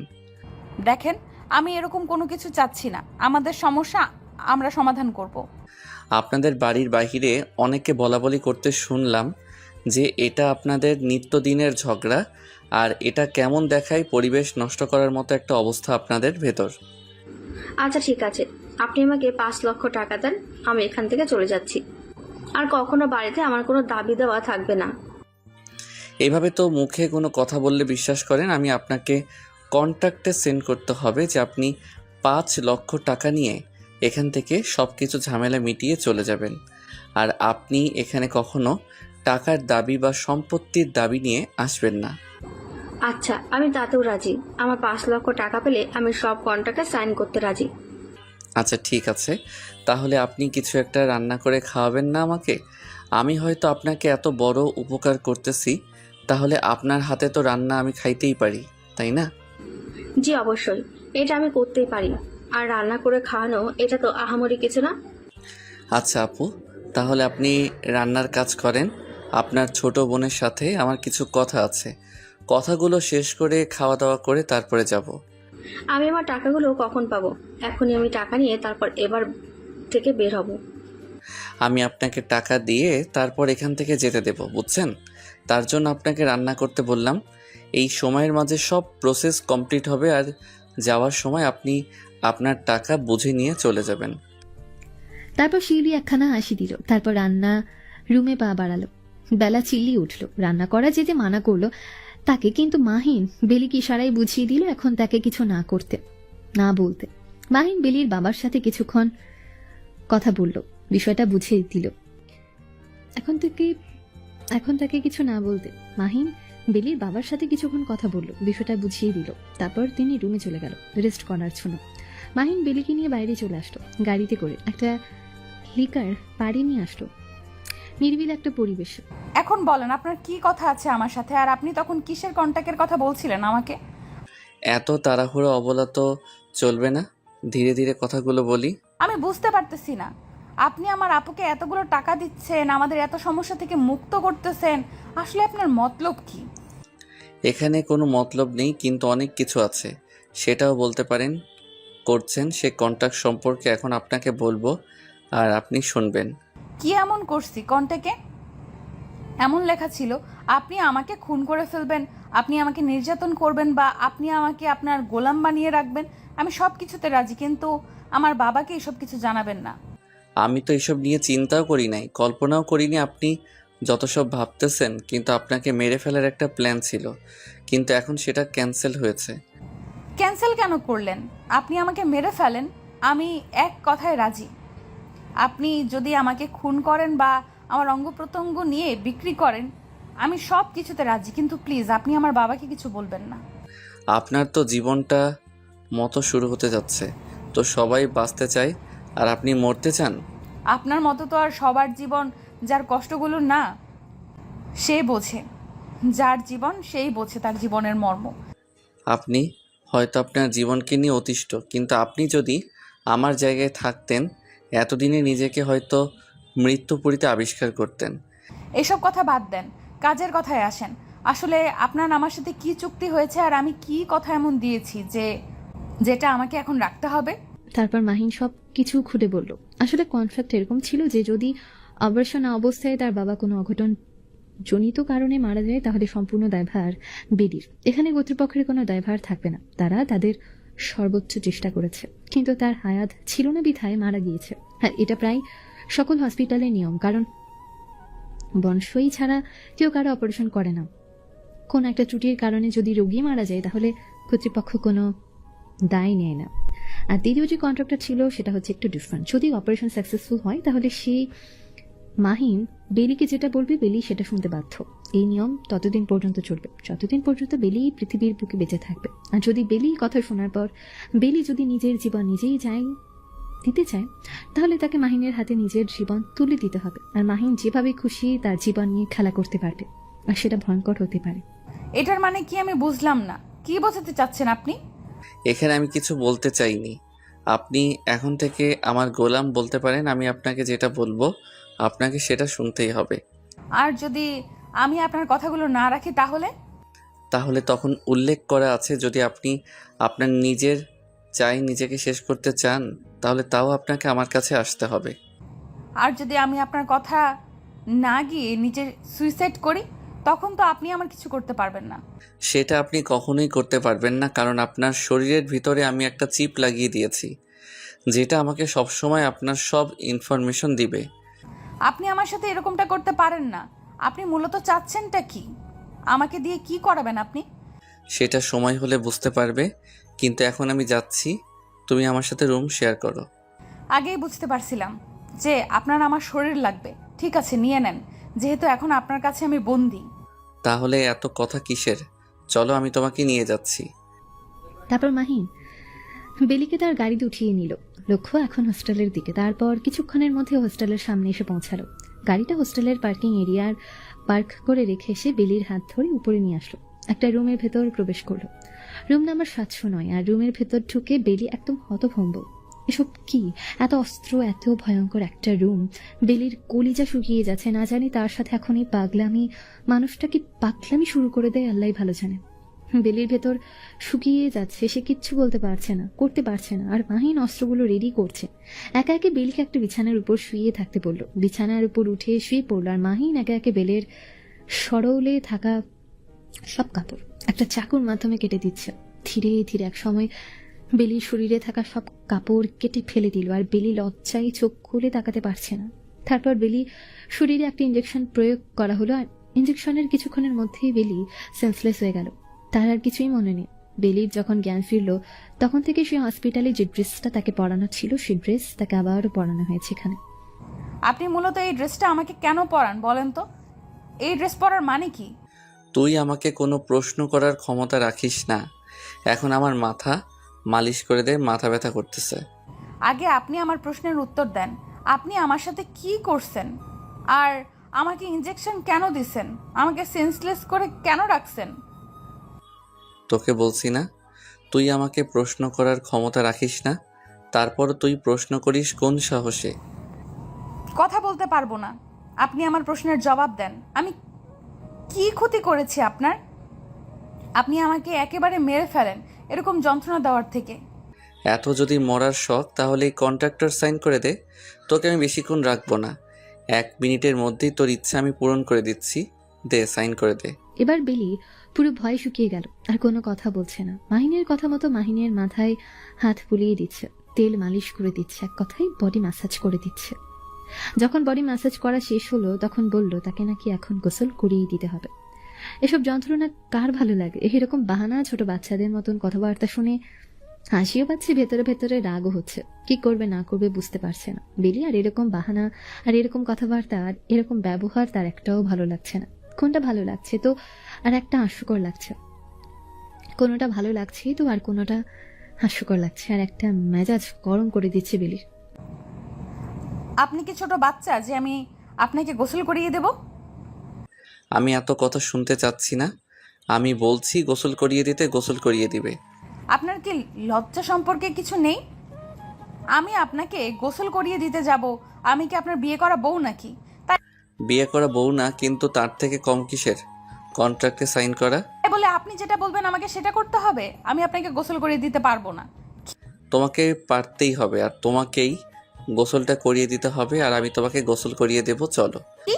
আপনার মাথা ঠিক আছে? আপনি আমাকে গোসল করিয়ে দিবেন মানে? এত লজ্জা পাওয়ার কিছু নেই, আর এত অবাক হওয়ার কিছু নেই। এমন না যে আমি আপনাকে দেখিনি ভালো করে। তাই বলে আমি আপনার থেকে আমাকে গোসল করিয়ে নিব, এটা কখনো না। মাহিনার বেলিকে একটা কথা বলতে দিল না, কোলে তুলে নিল, তারপর ওয়াশরুমের ভেতরে নিয়ে আসলো আর এসে শাওয়ার ছেড়ে দিল। দুজনেই থাকবে যা হয়ে যাচ্ছে। বেলি ছুটাছুটি করছে, মাহিনের বুকে কিল ঘুষি মারছে তাকে ছেড়ে দেওয়ার জন্য। সে বেরিয়ে যাবে, কিন্তু এখন বেরিয়ে গিয়ে লাভ নেই, দুজনেই তো কাঁদবে। যা হয়ে গিয়েছে। মাহিন এক দৃষ্টিতে বেলির মায়াবী মুখের দিকে তাকিয়ে আছে, আর বেলি ছুটাছুটি করছে। আমার ঠান্ডা লাগছে। তো কি হয়েছে? একটু ঠান্ডা খেলে কিছু হবে না, সমস্যা নেই। আমার পছন্দ মানে ঠান্ডা লাগতেছে, আমি বাইরে যাব, আমাকে বাইরে যেতে দেন। এখন বাহিরে যাওয়া হবে না, যখন অনুমতি দেব তখন। তার আগে পাগল নাকি বুঝতেছি না, সবকিছুতে জোর করতেছেন বুঝলাম, কিন্তু এখন আমার ঠান্ডা লাগতেছে। এখন তো আমাকে বাইরে যেতে দিবেন। যখন অনুমতি দিব তখন, তার আগে বাহিরে যাওয়া হবে না মানে হবে না। বেলি আর কোনো কথা বলার সাহস পেল না। কি বলবে? একটা মানুষকে যদি কিছু বলা হয়, মানুষটা বুঝেও যদি না বুঝার ভান করে থাকে, তাহলে তো তাকে কোনো কিছু বুঝিয়ে লাভ নেই, তাই না? একজন সুস্থ মস্তিষ্কের মানুষ কখনোই এরকমটা করতে পারে না। তার মস্তিষ্কে সমস্যা না থাকলে কখনো এইভাবে জোর করতেন না। সবকিছুতে একটা মানুষ, আর ঠান্ডা লাগছে, তাকে অত্যাচার করার ইচ্ছা অনবরত। সরকার এভাবে পানিতে ভিজিয়ে রেখে ঠান্ডায় কি আর বলবে? কিছু বলার ভাষা খুঁজে পাচ্ছে না বেলি। বেশ কিছুক্ষণ থাকলো, তারপর মাহিন হঠাৎ করে বেলিকে কোলে তুলে নিল, আবার নিয়ে বাইরে চলে আসলো। এখন বেলির মনে হচ্ছে এসে হাঁটাচলা করতে সে ভুলে যাবে। হুটহাট করে এভাবে কোলে তুলে নিয়ে কোথাও নিয়ে যাওয়া, আবার তাকে কোলে তুলে সেখান থেকে নিয়ে আসা। আর বেলি যে এখন কন্ডিশনে থাকে, কোলে তুলে না নিয়ে আসলে মনে হয় না বেলি সেখান থেকে আসতে পারতো। এতটা ঠান্ডা লেগে গেছে, ঠান্ডা একদম জমে গিয়েছে বেলি। মাহিন তাকে নিয়ে এসে বিছানায় ফেলে দিল, তারপর তার গায়ে থাকা জামা কাপড়গুলো খোলা শুরু করলো, তারপর খুলে ছিঁড়ে ফেলে দিল, তারপর একটা শুকনো তাওয়ালা নিয়ে এসে তার গা মুছে দিল, তারপর একটা কম্বল তার গায়ের উপর দিয়ে রাখলো। মাহিন মেজ চেঞ্জ করে আসলো। মাহিনের শরীরেও কিছু নেই, বেলেশ্বর এরাও কিছু নেই, শুধু তাদের উপর একটা কম্বল মোড়ানো। তাদের দেখে মনে হচ্ছে তারা কোনো বিবাহিত কাপড়, কিন্তু এটাতে অনেকেই বিরক্ত হচ্ছে বলেই তার এই স্পর্শগুলো মোটেও সহ্য হচ্ছে না, কিন্তু চোখ বুজে মুখ বুজে তাকে সহ্য করে নিতে হচ্ছে। মাহিন ধীরে ধীরে বেলিকে একদম নিজের কাছে নিয়ে আসলো, তারপর স্পর্শকাতর আদর করে তুলতে লাগলো বেলিকে। বেলি তো একটা মানুষ, তারও তো ইচ্ছে শক্তি বলতে কিছু একটা আছে, কতক্ষণ আর নিজেকে রোবট বানিয়ে রাখবে, সেও তো এই আকাঙ্ক্ষার অধিকারী। বেলি শেষ পর্যন্ত নিজেকে আর কন্ট্রোলে রাখতে পারলো না, নিজে রেসপন্স করা শুরু করে দিল। আর মাহিন এটাই যাচ্ছিল, যখন বেলি নিজে রেসপন্স করবে তখন সে তাকে ভালোবাসায় ভরিয়ে দেবে। বেশ কিছুক্ষণ পর বেলি নিজে থেকে মাহিনের বুকে মাথা দিয়ে শুয়ে পড়ল। এখন কেমন লাগতেছে? গরম নাকি ঠান্ডা? বেলি কোনো ধরনের কথা বলছে না, চোখ মুখ বন্ধ করে সেখানে শুয়ে আছে রোবটের মতো। কোনো কথা বলার ইচ্ছে করছে না, এখন তার বসে থাকতেও ভালো লাগছে, মুখ দিয়ে কোনো কিছু বলার ইচ্ছে যাচ্ছে না। কি হলো, কোনো খবর নাই যে? এখন কেমন লাগতেছে? এখনও কি ঠান্ডা লাগতেছে? আবার গরম করে দেব নাকি? এসব কি নিয়ে লজ্জার মতন কথা বলছে মাহিন বুঝতে পারছে না। আর বেলি একটা জিনিস ভালোভাবে ভাবছে, যখন কষ্ট দেওয়া তখন কষ্ট দিয়েছে, যখন আবার প্রয়োজন হচ্ছে তখন আদর করে দিচ্ছে। কি করতে চাচ্ছে মাহিন তার সাথে? কিছুই বুঝে উঠতে পারছে না। আর কন্ট্রাক্টের কথা আসছে কি, ভুলে গিয়েছে নাকি? কথা বলতেছো না যে? কথা বলো, না হলে কিন্তু আবার। আমার এখন কোনো কথা বলতে ইচ্ছে করতেছে না। আমি শুয়ে আছি, আমাকে শুয়ে থাকতে দেন প্লিজ। এখন এখানে শুয়ে থাকলে ওইদিকে আপনার আপ্পু আপনার বাবার উপর থেকে শুরু করবে, সেটা কি বুঝতে পারছেন? আপনি কেন তাকে টাকা দিতে চাইলেন? আমাদের কি এতগুলো সম্পত্তি আছে? 5 লক্ষ টাকা চাইলেও আপনি দিতে রাজি হইলেন। আমি কন্ট্রাক্ট করে নিচ্ছি এখানে, আর আমি এমনিতেই তো দিচ্ছি না, কন্ট্রাক্ট তো হবে। এখন কি আমার আপুর শরীরও আপনার লাগবে নাকি যে তার সাথে কন্ট্যাক্ট করবেন?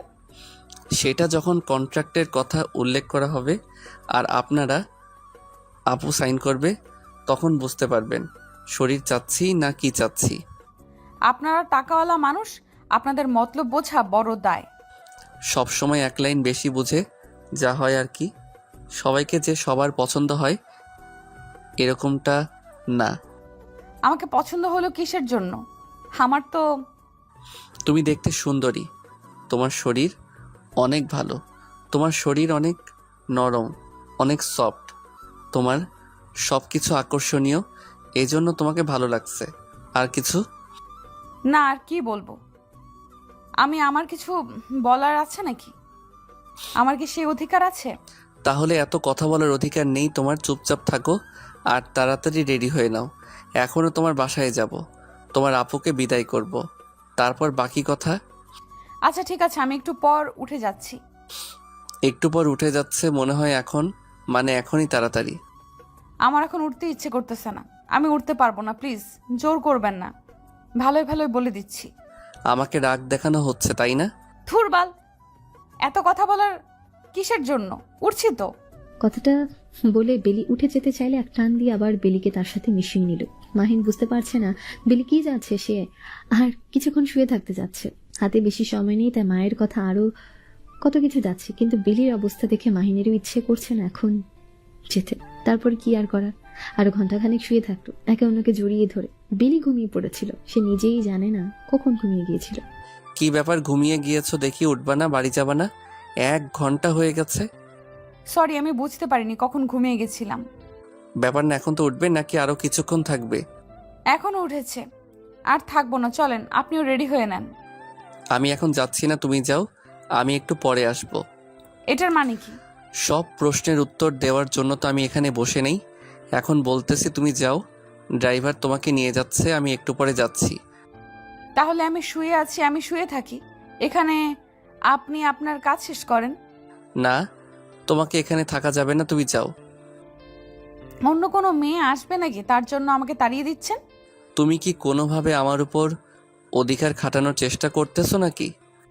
অধিকার খাটানোর কোনো ইচ্ছে নেই, আপনার যা খুশি তাই করেন, ঠিক আছে? আমি বের হয়ে আসতেছি, আমাকে পাঠিয়ে দেন। আচ্ছা ঠিক আছে, আমি বাইরে গিয়ে দেখো ড্রাইভার তোমার জন্য অপেক্ষা করতেছে, বের হয়ে যাও। তোমাকে গিয়ে নামিয়ে দিচ্ছে, আমি একটু পরে যাচ্ছি। সেটা আপনার ইচ্ছা। আপনি একটু পর আসবেন নাকি আসবেন না সেটা আপনি ভালো জানেন। ঠিক আছে, আর তোর সাথে আমার কোনো কথা বলার ইচ্ছা করতেছে না, বুঝছিস? এত বেশি মাথায় উঠে বসিস না একদম। মাহিন আর কোনো কথা বলল না, সেখান থেকে চলে গেল রাগ দেখিয়ে। আর বেলি কোনো কথা না বলে বাইরে আসলো, এসে দেখলো ড্রাইভারের তার জন্য অপেক্ষা করছে। তারপর গাড়িতে উঠে বসলো, আর ড্রাইভার তাকে নিয়ে তার বাড়ির দিকে যাচ্ছে। এদিকে মাহিন বসে আছে, কেউ একজন আসবে তার সাথে কথা বলার জন্য। বেশ কিছুক্ষণ পর সেই মানুষটা আসলো, এসে মাহিনকে দেখে কোনো কথা না বলে মাহিনকে গিয়ে জড়িয়ে ধরলো। এত ন্যাকামি একদম ভালো লাগে না। আমি সোজা সাপটা জানতে চাচ্ছি, তুমি কি চাও? আমি কি চাই তুমি জানো না? আমি বলছি না আমার 2টা কিডনি লাগবে। আমি এখন এসব থেকে একটু নিজেকে দূরে রাখতে চাচ্ছি। আমি কিছুদিনের এগুলো কিছু কাজ করব না। আমি শুনেছি এখন নাকি নতুন একটা মেয়ে নিয়ে এখানে আসো। সেই মেয়ের কিডনি নাকি আমার কিডনির সাথে মিলে যায়। তুমি কিভাবে জানো তার কিডনির সাথে তোমার কিডনির মিল আছে? তোমাকে এত কিছু শুনতে হবে না, আমি যেটা বলতেছি সেটা শোনো। কিডনি যেটা আমাকে দিয়ে দাও, কত কোটি টাকা লাগে আমি দিচ্ছি। আমি এখন এসব কাজ করতে চাচ্ছি না, আমার সময় লাগবে। তুমি খুব ভালো করে জানো হ্যান্ডসাম, আমি যেটা চাই সেটা আদায় করেই নি, না হলে কিন্তু। আমি ভালো করে জানি সব কিছু, আমাকে এগুলো বলতে হবে না। তোমার টাকা আছে, তোমার পাওয়ার আছে, তোমার শক্তি আছে, এটাই তো। আরে বাবু তুমি বোঝো না কেন? আমি তোমাকে ছাড়া বাঁচবো না। আর আমার কিডনি 2টা প্রয়োজন, এটা তুমি খুব ভালো করেই জানো। আমার কেটে ভালো আছে, কিন্তু আমাকে চেঞ্জ করতে হবে। আমি ভালো করে জানি এই দুটো তোমার লাগবে না। তুমি ওই মেয়েটাকে মারার জন্যই আমাকে বলতেছো। এই তো ব্যাপারটা বুঝতে পারছো আমি কেন বলতেছি কথাটা। আমি এই মেয়েটাকে তোমার সাথে সহ্য করতে পারতেছি না, তাড়াতাড়ি শেষ করে দাও। ঠিক আছে, দেখা যাক কে শেষ হয়ে যায়, আমি নাকি মেয়েটা নাকি তুমি। তুমি এই কথা দ্বারা কি বোঝাতে চাচ্ছ? তুমি কি আমাকে ধমক দিচ্ছ নাকি? এসব বাদ দাও, এখন আমাকে বাহিরে যেতে হবে, একটা কাজ আছে ইম্পর্টেন্ট। আমি এখানে এসেছি, আমার সাথে তুমি সবকিছু না করে কিভাবে বাইরে যেতে পারো? আমার খোরাক মেটাবে না তুমি? তোমার প্রতি আমার কোনো রশি নেই, তোমাকে অনেক আগেই বলে দিয়েছি আমি। আর তুমি জানো আমি একবার যেটা বলি। দেখো এরকম কোনো কিছু করিও না প্লিজ, নিজের কোনো ক্ষতি করো না। আমার কাছে লাগবে না, কিন্তু তাও তুমি নিজের কোনো ক্ষতি করো না।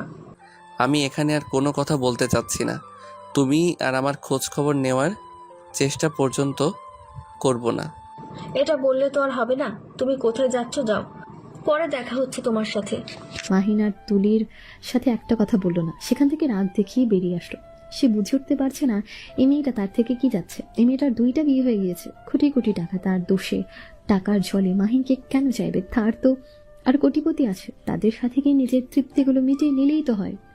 মাহিনের যে শক্তি আছে বা পাওয়ার হাউস আছে সেটা সে কাউকে প্রদর্শন করে না, সবার সামনে নত হয়ে চলে। মাহিন চাইলে এরকম কয়েকজন তুলিতে এসে তুড়ি মেরে শেষ করে দিতে পারে, কিন্তু করছে না, কারণ এটা আলাদা একটা সমাজ আছে, সেখানে কোনো সমস্যা হবে, অনেকে সমস্যার সম্মুখীন হতে হবে তাকেই। তাই এখন এরকম কোনো কিছু করতে যাচ্ছে না, সময় বুঝে শুনে সবকিছু করতে পারছে সে। তারপর বেলির বাসার উদ্দেশ্যে রওনা দিল। কিছুক্ষণ পর বেলির বাসার সামনে আসলো, এসে দেখে আবার ঝামেলা শুরু হয়েছে। তাদের কোনো কথা না বলা কন্ট্রাক্টের পেপার আর টাকাগুলো নিয়ে ভেতরে প্রবেশ করলো, আর সেটা দেখে শিউলি চুপ হয়ে গেল, আর কোনো কথা বলছে না। শিউলি বলছিল ছেলেটা প্রতারক, তাকে ভুলভাল বুঝিয়ে রান্না করিয়ে নিল টাকা দেওয়ার নাম করে, পালিয়ে গেল। কিন্তু যখন মাহিনের হাতে টাকা আর কন্ট্রাক্ট পেপার দেখলো তখন একদম মুখে টেপ লাগিয়ে নিল। মাহিন কোনো কথা না বলে হাসি মুখে হাত পা ধুয়ে এসে খাওয়ার জন্য বসলো, আর বেলিকে খাবার দিতে বলল। মাহিন চুলের দিকে কন্ট্রাক্ট পেপারে কি দিল, আসলে সিগনেচার করে দিল, আর মাহিন টাকাগুলো শিউলির হাতে ধরিয়ে দিল। তারপর বেলিকে কন্ট্রাক্ট পেপারটা পড়তে দিল। আজ থেকে আমি আমার বাবার বোন থেকে বঞ্চিত হলাম, আমি আমার ভাগেরটাকে বুঝে পেয়ে নিলাম। আজকের পর থেকে তাদের সাথে আমার কোনো সম্পর্ক নেই, আর তাদের উপর কথা বলার কোনো অধিকার নেই আমার। এক কথায় তাদের সাথে আমার কোনো সম্পর্ক নেই, তারা কি আমি জানি না, বা তারা আমাকে চেনে না। আমি আর কোনো অধিকার নিয়ে এসে তাদের সামনে দাঁড়াতে পারবো না। আমার ভাগের সম্পত্তি আমাকে বুঝিয়ে দেওয়া হয়েছে, আর আমি সেটা সুস্থ মস্তিষ্কে গ্রামের 5 জন উপস্থিত থাকা অবস্থায় বুঝে পেয়েছি। আর এখন আমাকে এই মুহূর্তে এখান থেকে চলে যেতে হবে, চাইলেও আমি কোনো প্রশ্নের উত্তর দিতে পারবো না। আর যদি সেটা করি তাহলে আমাকে জেলের ভাত খেতে হবে 5 থেকে 10 বছর। তার বাবার বোন যতদিন চাইবে তাকে জেলে রাখতে পারবে, এটা শোনার পর শিউলির চোখ থেকে পানি ঝরঝর করে পড়তে লাগলো, কারণ তাকে এখান থেকে তাড়িয়ে দেওয়া হচ্ছে। চাইলেও সেখানে সে কোনো কথা বলতে পারবে না। শিউলি কোনো কথা না বলে টাকাটা নিয়ে মাথা নিচু করে সেখান থেকে বেরিয়ে গেল, কারণ এখানে তার কোনো কথা বলার অধিকার রাখেনি আর। বেলির অনেক মন খারাপ হলো, কিন্তু তার বাবা অনেক খুশি। এই মেয়ের অত্যাচার অতিষ্ঠ হয়ে উঠেছিলেন আজকে তিনি অনেক খুশি, কিন্তু বেলির মনে মনে একটু খারাপ লাগছে। তার বড় বাপু শত হলেও কিন্তু কিছু করার নেই। এদিকে মাইন্ড না আবার খাবার চাইলেও বেলির কাছে বেলির সব কিছু ভুলে গিয়ে খাবার নিয়ে এসেছিল মাহিনকে। তুমিও বাসায় খেয়ে নাও এখানে। না, আমি এখন খাবো না, পরে খাবো। আমি যে বলছি এখন খাইতে পারবো না। আমার খাওয়ার ইচ্ছে করতেছে না, তাই প্লিজ আমাকে একটুও জোর করবেন না, আমি পরে খেয়ে নেব। আমি যেটা বলছি তার মানে তোমাকে সেটাই করতে হবে, এখানে খেয়ে উঠে যাওয়া। বাবা এখনো খায়নি, আমি আর বাবা একসাথে খাবো, আপনি খেয়ে নেন।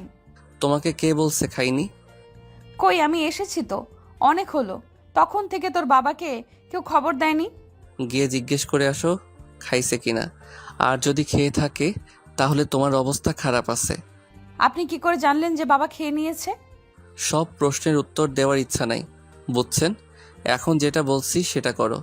আমি তো বললাম আমি এখন খাবো না, আমার খাইতে ইচ্ছে করতেছে না, একটু পর খেয়ে নিব। আপনি খাওয়া শেষ কর। শেষবারের মতো বলতেছি যে এখন খেয়ে নিতে, আর এটা আর একবার আমি বলবো না। বেলি এবার বিপাকে পড়ে গেল। তার কি করা উচিত? এখানে বসে খেয়ে নেওয়া উচিত নাকি এখান থেকে উঠে যাওয়া উচিত? আর যদি উঠে যায় তাহলে কপালে দুঃখ আছে। সে খুব ভালোভাবে বুঝতে পারছে কোনো অপারেশন খুঁজে পাচ্ছে না। তারা এখন কি করা উচিত? খেতেও পারছে না, এখন খেতে ইচ্ছেও করছে না, খেলে বমি হয়ে যাবে। না খেয়ে যে উঠে যাবে সেই সাহসও দেখাতে পারছে না। চুপচাপ করে সেখানে বসে রইল, কোনো কিছু করছে না, আর সেখান থেকে একটু নড়ছেও না। কথা কানে যাচ্ছে না, আর আমি যেটা বলছি করেন। আচ্ছা, আমি নিচে খাবার, আপনি এখন রান্না করে খাওয়াটা শেষ করেন, আমি নিচ্ছি। নিচ্ছি মানে কি? হ্যাঁ নিচ্ছি মানে কি? কথা কানে যাচ্ছে না? বললাম তো আমি খাবার নিচ্ছি, আমি এখন খাচ্ছি। আপনি এরকম রাগ দেখাচ্ছেন কেন? আর খাবার বসে এরকম কেউ রাগ দেখায়? যদি কাউকে সুস্থ মস্তিষ্কে একটা কথা বোঝানোর পর সে না বুঝে। একবার বলছি যে আমি খাবো না, আমি বললাম না খেয়ে নিচ্ছি, এখন আপনি এভাবে রাগ দেখাচ্ছেন কেন আমাকে? এখানে রাগ দেখানোর কিছু নেই, কথা বলেছি কানে যায় না নাকি আর একটু জোর করে বলে রাগ দেখানো হয়? আমি আপনার সাথে কথা বলবো না সেটা আমি খুব ভালো করেই জানি। আমি নিজেকে আপনার কাছে সমর্পণ করতেছি, কিন্তু তাও প্লিজ আপনি চিল্লাচিল্লি করিয়েন না এখন। আমার কাছে সমর্পণ করতে হবে না, নিজেকে খাওয়া দাওয়া শেষ করে তারপর এখান থেকে উঠে যাবে, ততক্ষণ আমি এখানে বসে থাকবো। এটার মানে কি? এটার কোনো মানে হইল? আর আপনি কেন পড়ে থাকবেন? মানে আপনি এখান থেকে যাবেন আর আমি খেয়ে নেব। কথা কিন্তু কম করে বলতেছি, মাথা কিন্তু গরম হয়ে যাচ্ছে, এত কথা বলতে পারবো না সব সময়। আপনাকে এত কথা কে বলতে বলেছে আমি বুঝতে পারতেছি না। আপনি কেন আমাকে এত কথা বলতেছেন? আপনাকে বললাম না আপনি উঠে যান, আমি খাচ্ছি। গলার আওয়াজ অনেক বেড়ে গেছে তাই না? খুব বাড়াবাড়ি আছে তোমার। ঠিক আছে, খাওয়ার দরকার নাই, উঠে যাই এখান থেকে। আমি খাচ্ছি, খেয়ে তারপর যাব। তোকে কোনো কিছু খাইতে হবে না, তুই এখন উঠে এখান থেকে চলে যাবি আমার চোখের সামনে। তবে 1 সেকেন্ড দেখতে চাচ্ছি না, ভাগ আমার সবার সমান থাক, ভাগ আমার সামনে থেকে। বললাম না খাচ্ছি। সামান খাওয়া দাওয়া নিয়ে এরকম কেউ চিল্লাচিল্লি করে? তোকে আমার চোখের সামনে থেকে চলে যেতে বলছি, তুই এখন এখানে বসে আছিস কিসের জন্য? বেলি কোনো কথা না বলে খাবারের প্লেট হাতে তুলে নিল, তারপর খাওয়া শুরু করে দিল। মাহিন রাগে আগে গচগচ করতে করতে সেখান থেকে উঠে চলে গেল। গাড়িতে করে সেখান থেকে চলে আসলো, তার মাথা গরম হয়ে গেছে।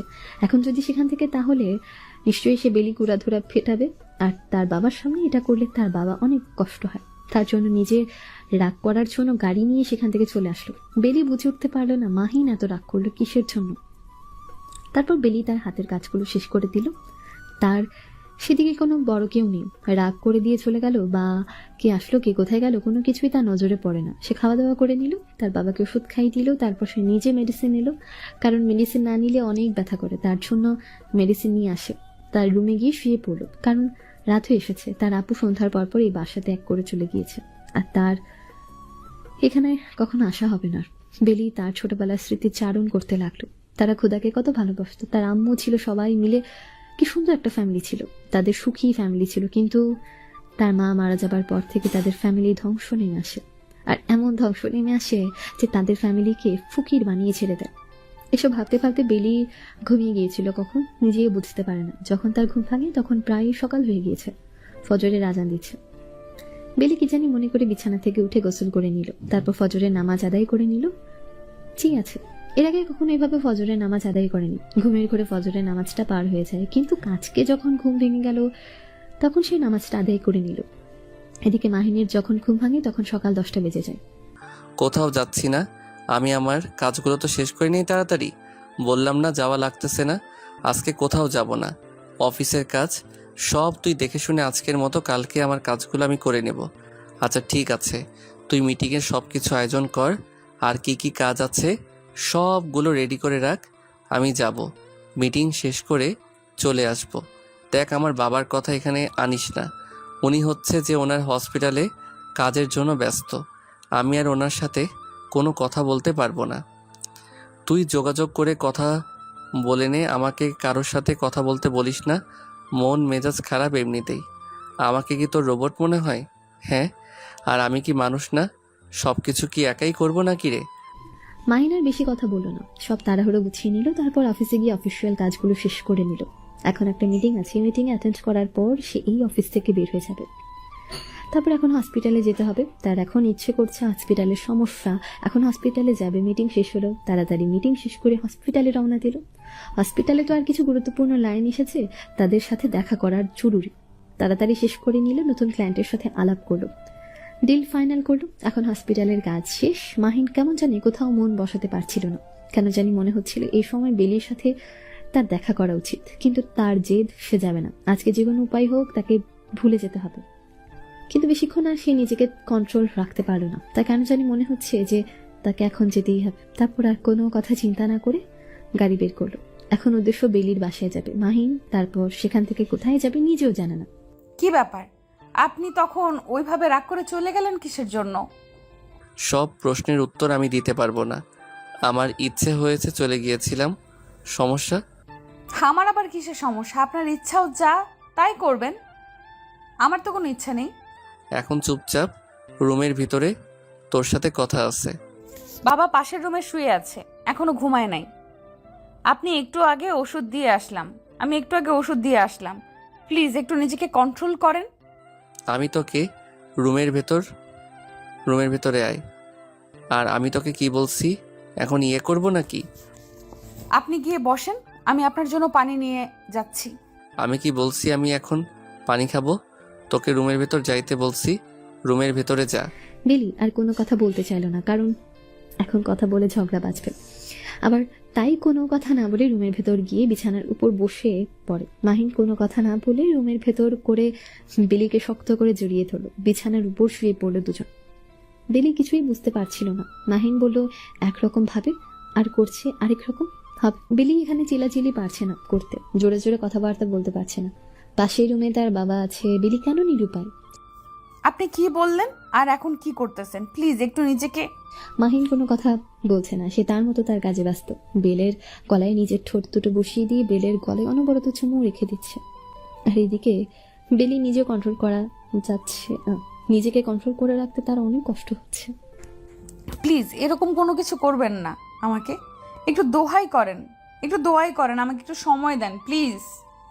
সরি, আমি নিজের উপর কন্ট্রোলে ছিলাম না, সরি। পানি নিয়ে আসা যাওয়া তাড়াতাড়ি। বেলি কোনো কথা না বলে এক দৌড়ে রুম থেকে বেরিয়ে গেল। তারপর ময়না যেন পাই নিয়ে আসলো। মাহিন পানি খেয়ে নিজেকে একটু শান্ত করলো, নিজেকে একটু কন্ট্রোলে নিল। আপনার কি হয়েছে বলেন তো? আপনি এরকম পাগলামি করতেছেন কেন আমার সাথে? এটা কিন্তু মোটেও ঠিক না। আপনি না হয় একটা কন্ট্যাক্টে সাইন করেছেন, তাই বলে যখন করি তখন একজন বোবার মতো করে আমাকে ব্যবহার করবেন? আমি আর কি করব, আমি নিজের উপর কন্ট্রোল হারিয়ে ফেলি, তোমাকে মিস করি খুব। এটা কিন্তু মোটেও ঠিক না। আমি এখন গরিব ঘরের অসহায় মেয়ে, আপনি আমাকে একটা কন্ট্যাক্টের মাধ্যমে ব্যবহার করতেছেন, কিন্তু তাই বলে যখন করি তখন আসবেন? আমাদের তো একটা সমাজ আছে, আমাদের মানুষজন বলতে কিছু একটা আছে। আমি কি করব? এই এলাকা ছেড়ে চলে যাও, আমি একটা রুমে যাচ্ছি, সেখানে থাকো। আমি আমার বাবাকে কি বলবো? আপনার সাথে আমি থাকবো, আপনার সাথে খাবো, আপনার বিছানায় শেয়ার করব, কিন্তু আমি আমার বাবার সামনে কিভাবে এসে দাঁড়াবো? আচ্ছা ঠিক আছে, আমি একটা ব্যবস্থা করতেছি, আর এটা করলে হয়তো কেউ আর কোনো কিছু বলবে না। আপনি আবার কি ব্যবস্থা করবেন? উল্টাপাল্টা কোনো কিছু করবেন না প্লিজ, আপনার দোহাই লাগে। আমার চাকরি, তাই করব, তোকে কোনো কথা বলতে হবে না। তুই এখন থাক, আমি যাচ্ছি। যাচ্ছি মানে? আমি রান্না বসিয়ে দিয়েছি, খাওয়া দাওয়া করে তারপর যাবেন। এখন খাওয়ার ইচ্ছা করতেছে না, যখন খাওয়ার ইচ্ছা করবে তখন এসে খেয়ে নেব। এখন আমি রান্না করতেছি, খাবেন, তারপর যেখানে খুশি সেখানে যাবেন। আমি রান্না করতেছি বলতেছি কিন্তু। আচ্ছা ঠিক আছে, যাও, তাড়াতাড়ি রান্না করে নিয়ে আসো। বাহ, তুমি তো দেখি অনেক সুন্দর রান্না করতে পারো। এত সুন্দর করে রান্না করা শিখছো কার কাছ থেকে? আমি আমার মায়ের কাছ থেকে শিখেছি। আমার মা যখন বেঁচে ছিল তখন আমাকে রান্না শিখিয়ে দিয়ে গেছে। ও আচ্ছা, ভালো তো, তোমার হাতের রান্না অনেক সুন্দর।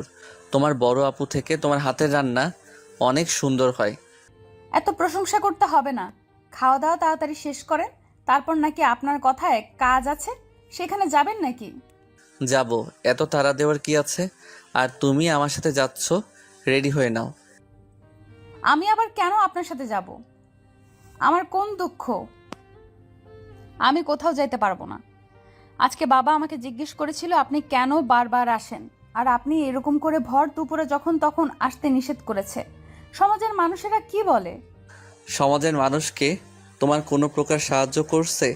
সমাজের মানুষের কথা শুনে কি তোমার চলবে? আমি সেসব পরোয়া করি না, কিন্তু আমার বাবা বেঁচে আছে, তাকে যদি কেউ অপমান করে তাহলে আমি লজ্জিত হব। সমস্যা নাই, আর বেশি দিন লজ্জিত হতে হবে না, আর একটা যে কোনো ব্যবস্থা করে ফেলবো। কিসের ব্যবস্থা করে ফেলেছেন? আমার বাবাকে মেরে ফেলবেন নাকি? সব সময় একটু বেশি বুঝলে যা হয়। এখন রেডি হতে বলেছি, রেডি হয়ে নাও। আমি এই মুহূর্তে কিভাবে আপনার সাথে যাই বলেন? এখন সন্ধ্যা হতে চলেছে। তাতে কি হয়েছে? বের হতে বলছি, তাড়াতাড়ি রেডি হয়ে আসো। আমি তোমার বাবার সাথে কথা বলতেছি। আরে দেখেন, একটু ভেবে দেখেন, কালকে সকালে যাব। সমস্যা নিয়ে যাইতে পারবো না, রাত হয়ে আসতেছে। এই রকম করলে কার না মাথা গরম হয়ে যায়? এত তর্ক করার কি আছে? যেটা বলতেছি সেটা শুনলে কি হয়? ঠিক আছে, তাহলে আপনি বাবার সাথে গিয়ে কথা বলে নেন, আমি রেডি হয়ে আসতেছি। কথাটা কোনো বেলি এদিকে মাহিন খাওয়া দাওয়া শেষ করে বেলির বাবার রুমে গিয়ে বসে পড়ল তার সাথে কথা বলার জন্য। মুরব্বী মানুষ কিছু বলতে পারে না, কিছু শুইতেও পারে না, ভেতরে ভেতর অনেক রাগ মাহিনের উপর, কিন্তু উপকার করেছে তাই কিছু বলতে পারে না। মাহিন হেসে গিয়ে ওনার পাশে বসলো, আরো উনি একটু হেসে সাদরে গ্রহণ করে নিলেন মাহিনকে। এই তো সব কিছু ঠিকঠাক যাচ্ছে। আপনার সাথে কিছু ইম্পর্টেন্ট কথা ছিল, যা কথাগুলো আপনাকে লুকিয়ে রাখতে হবে। আমি বুঝতে পারছি আপনার মেয়ে আমাকে সব কিছু বলছে, আর আমি সেটার একটা ব্যবস্থা করতে চাচ্ছি। আমি আপনার মেয়েকে বিয়ে করতে যাচ্ছি, আর সেটা আজকে রাত্রে। আর আপনার কাছে দোয়া নিতে আসলাম। আপনি যাতে অসুস্থ, তাই আপনাকে সাথে নিতে পারলাম না, কিছু মনে করিয়েন না। প্রথমত বলে রাখি, আমার মা নেই, আমার মা মারা গেছে। আর আমার বাবা এসব ধার ধারে না, টাকা দরকার, তিনি টাকা পেলেই খুশি। আরে সমস্যা নেই, আমি যদি বাবাকে কিছু টাকা দিয়ে দেই, বাবা সব কিছু মেনে নেবে। আর আমি যদি আপনার মেয়েকে আগলে রাখি, তাহলে কেউ কিছু বলবে না। এখন আপনার কোনো সমস্যা থাকলে বলতে পারেন, আমার এদিকে আমি সব কিছু সামলিয়ে নেব। আপনার কোনো সমস্যা আছে? আচ্ছা, তাহলে দোয়া করে দিয়েন। আর আমি আপনার মেয়েকে এখনও সব কিছু জানাইনি, ওখানে গিয়ে জানাবো। আর তারপর কোন দিন অনুষ্ঠান করে নেব আপনি সুস্থ হলে? তারপর জি, আপনার দোয়াটাই আমাদের জরুরি দরকার। আপনি দোয়া করলে আমরা সুখে থাকতে পারবো। আপনি যতদিন বেঁচে আছেন দেখবেন আপনার মেয়েকে আমি কেমনে আগলে রাখি, তখন তো বিশ্বাস হবে, তাই না? এরকম কোনো কিছু হবে না। আমি আপনার হাত ধরে কথা দিলাম, দেখবেন যে আপনার মেয়ে সবসময় হাসি খুশি থাকবে আমার কাছে, ইনশাল্লাহ। কথাটা বলে মাহিন সেখানে অপেক্ষা করলো না, তাড়াতাড়ি বেরিয়ে আসলো। এসে দেখে বেলি বেরিয়ে আছে। মাহিন তাকে বলল তার বাবার কাছ থেকে কথা বলে আসতে, কারণ মাহিন তার বাবাকে সবকিছু বুঝিয়ে বলে এসেছে যে এই অবস্থায় বেলি কিছু জানে না, তাকে কিছু না বলতে। তারপর দুজনে গাড়িতে করে বেরিয়ে পড়লো, উদ্দেশ্য এখন কাজী অফিস। কিন্তু সেটা তো আর বেলি জানে না। বেলি কোনো প্রকার কথা বলছে না, চুপচাপ হয়ে আছে। এত রাতে বাইরে বের হয়েছে, সমাজের অনেক লোক তাকে দেখেছে। তার বাবাকে তারা কি কি যেন বলে, তাকে কে কত কিছু বলে বলুক, সে সহ্য করে নিতে পারবে, কিন্তু তার বাবাকে যদি কেউ কিছু বলে তাহলে সেটা সহ্য করা মুশকিল হয়ে যাবে তার ক্ষেত্রে। নিজের ভেতর অনেক কষ্ট হচ্ছে যে এই রাতে পরপুরুষের সাথে একজন বেরিয়েছে, সেটা কোনো ব্যাপার না, তার অধিকার আছে, কারণ সে তো কন্ট্রাক্টে আবদ্ধ। কিন্তু সমাজের লোক তো আর সেটা জানে না, যদি তার বাবাকে কেউ কিছু বলে তাহলে কি হবে। মাহিন গাড়ি চালাচ্ছে চিল মোডে, আর এদিকে আনমনা হয়ে বসে আছে বেলি। কোনো কিছুই তার ভালো লাগছে না, কিন্তু মাহিন এদিকে গান বেজেই চলেছে। তার মনে কি রং লেগেছে সেটা বুঝতে পারছে না বেলি। চুপচাপ বসে আছে তো আছে, তার মুখ দিয়ে কোনো কথা বের হচ্ছে না। মাহিন বিষয়টা অনেকক্ষণ থেকে লক্ষ্য করছে। এবার থেকে বলে উঠল মাহিন, কি ব্যাপার এরকম চুপচাপ হয়ে আছো? কোনো ব্যাপার নিয়ে মন খারাপ নাকি? আরে না, মন খারাপ থাকবে কিসের জন্য? আমরা এখন কোথায় যাচ্ছি? অনেকক্ষণ ধরে তো গাড়িতে বসে আছি। কোথায় যাচ্ছি আমরা? আমাদের গ্রামে যাচ্ছি। আমরা আমাদের গ্রামের একটু আবহাওয়া নেওয়ার জন্য সেখানে যাচ্ছি। কি বলতেছেন? গ্রামে? এ তো 2টা কেন? এত রাতে কেউ গ্রামে যায় নাকি? সমস্যা কি? আমরা আমাদের নিজের বাড়ি যাচ্ছি, অন্য কারো বাড়িতে যাচ্ছি না, তাই না? যে কেউ কিছু বলবে আমাদের? এত রাতে আপনি একটা মেয়ে মানুষকে নিয়ে গ্রামে যাবেন, গ্রামের মানুষরা কি বলবে আপনাকে? তোমাকে টেনশন করা লাগবে না, আমি যেটা বলছি সেটা শোনো। আপনার তো সব কথা শুনতেছি, কিন্তু এখন আপনার গ্রামে যাওয়া লাগবে কিসের জন্য? না গেলে হয় না? আমার ভালো লাগতেছে না এখন। এত টেনশন করার কিছু নেই, একটু পরে ভালো লাগবে। গ্রামের আবহাওয়া, গ্রামের পরিবেশ দেখলে মন এমনিতেই ভালো হয়ে যাবে। আপনার মাথায় কখন কি আসে কিছুই বুঝতে পারি না। আপনি হুট করে এরকম একটা প্ল্যান করবেন? আরে এত আপসেট হওয়ার কি আছে? আমরা গ্রামে যাব, চিল করব, চলে আসব। আমার বাবা পুরো বাড়িতে একলা একটা মানুষ, তার কখন ওষুধ লাগে, খাবার লাগে, কে রান্না করে খাওয়াবে বা কে ওষুধ এনে দিবে? এটা নিয়ে তো তোমাকে কথা বলা লাগবে না, সব ব্যবস্থা করে রেখে এসেছি, বুঝছো? আর যদি তুমি শোনো গিয়ে যে তোমার বাবা ঠিকমতো খায়নি, ওষুধ খায়নি, তারপর বলবে আমাকে।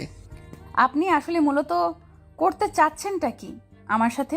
বুঝতে পারতেছি না, কেন এরকম করতেছেন? কেন?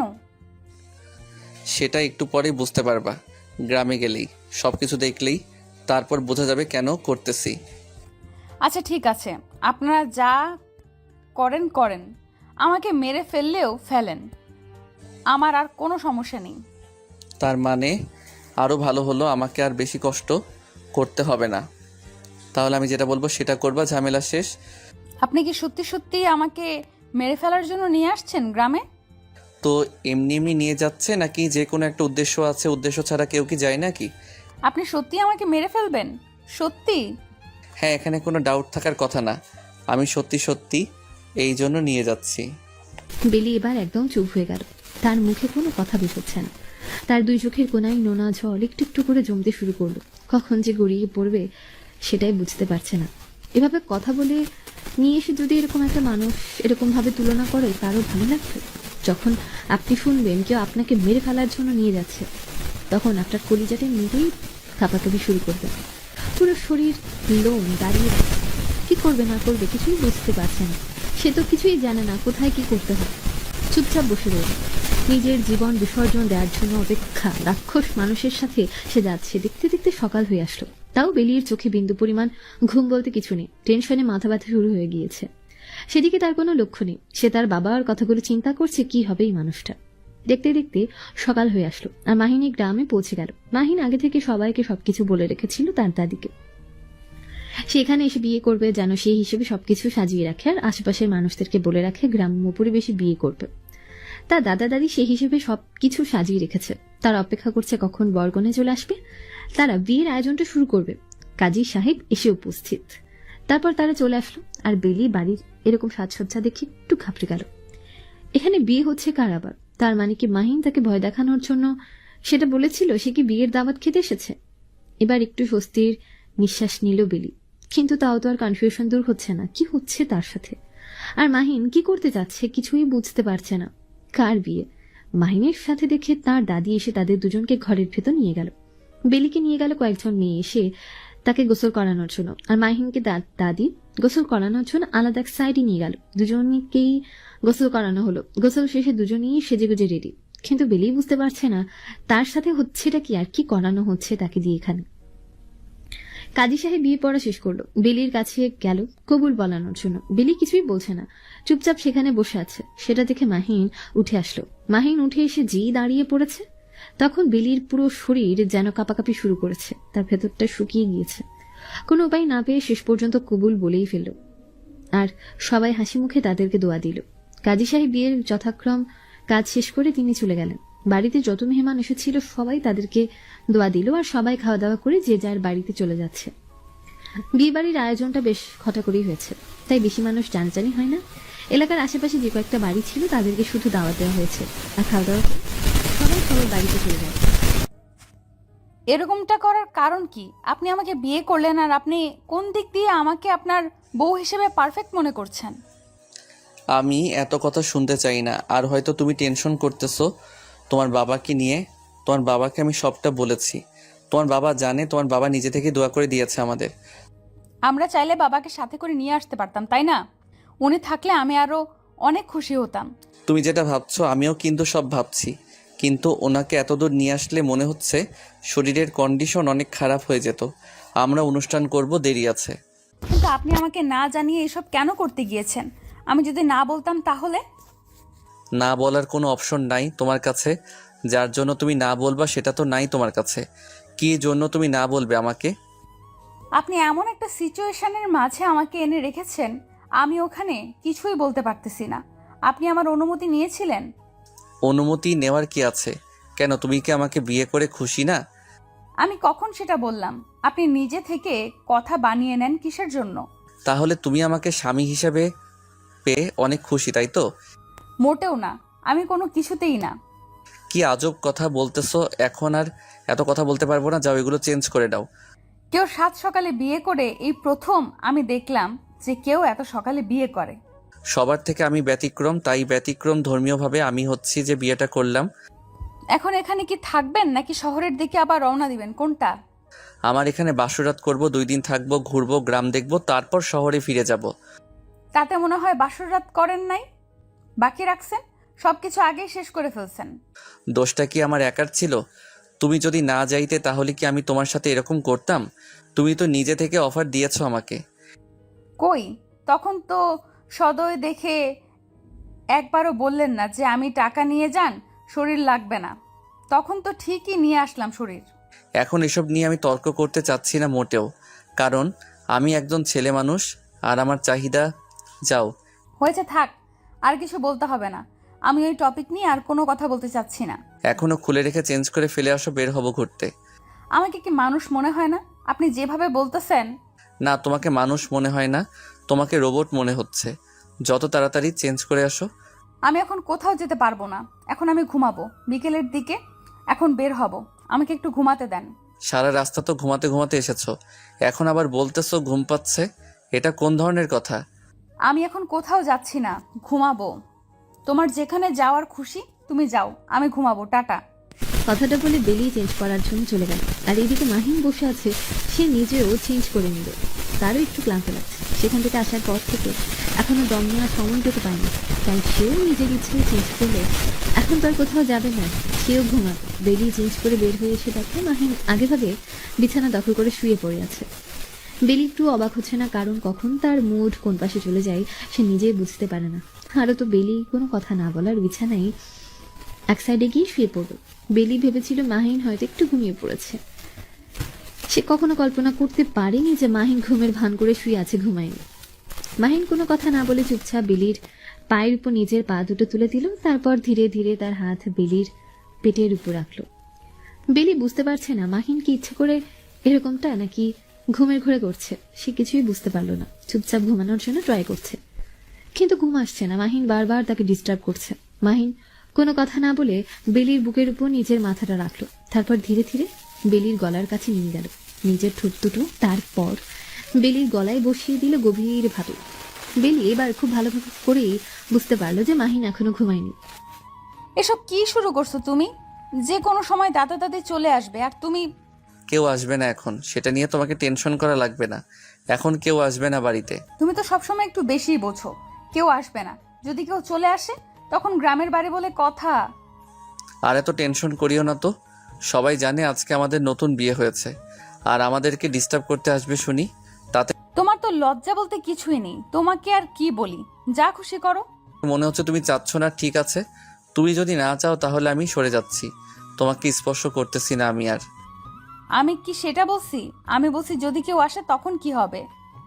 তোমাকে সেটা নিয়ে চিন্তা করতে বলছে, আমি সেটা দেখে নেব কে আসে না আসে। আর আমি বলতেছি না কেউ আসবে না এখন। তাহলে ঠিক আছে, আসো এবার দেখো আদর কাকে বলে।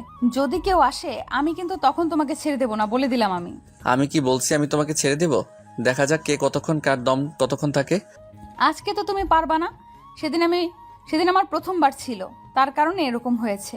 সত্য কথা কি জানো, সেদিন আমার প্রথমবার ছিল, আর এর আগে আমি কোনো মেয়ের সাথে। থাক হয়েছে, এখন মুড নষ্ট করতে চাচ্ছি না, এখন কাছে আসো। বেলি কথাটা বলা মাহিনের ঠোঁটে নিজের ঠোঁট দুটো বসিয়ে দিল, ভালোবাসার চাদরে জড়িয়ে নিল একে অপরকে। মাহিন ধীরে ধীরে বেলির গলায় নিজের ঠোঁট দুটো বসিয়ে দিয়ে বুকে নিয়ে আসলো, আর এক সময় কোমরের কাছে নিজের ঠোঁট দুটো এনে আদর করে দেওয়া শুরু করে দিল। বেলি মাহিনের প্রতিটা স্পর্শে কেঁপে কেঁপে উঠছে। তার মনে হচ্ছে যে সে এখন এমন সুখে আছে যে সুখ সে কখনো হারাতে চায় না। বেলি অনেক জোরে জোরে নিঃশ্বাস নিচ্ছে। সে স্বাভাবিক হয় নিঃশ্বাস নিতে পারছে না, একদম বন্ধ হয়ে সে মারা যাবে, কিন্তু সে চরম সুখের মুহূর্তটা কোনোভাবে মিস করতে যাচ্ছে না। এক অন্যকে উপভোগ করছে খুব ভালোভাবে। ভালোবাসা চাদরের দুজনের এত শক্ত করে জড়িয়ে নিল যে এই চাদরের আড়ালে একে অন্যকে খুঁজে পাচ্ছে। বেশ কিছুক্ষণ পর একে অন্যকে ছেড়ে দিয়ে এক অন্যের দিকে এক দৃষ্টিতেই তাকিয়ে রইল। তারপর দুজনে মুচকি হাসি দিল। এই হাসির মানে তারাই বুঝবে যারা বিবাহিত দম্পতি জীবন পার করছে। খুব ভালোবাসি তোমাকে, কখনো ছেড়ে যেও না আমাকে।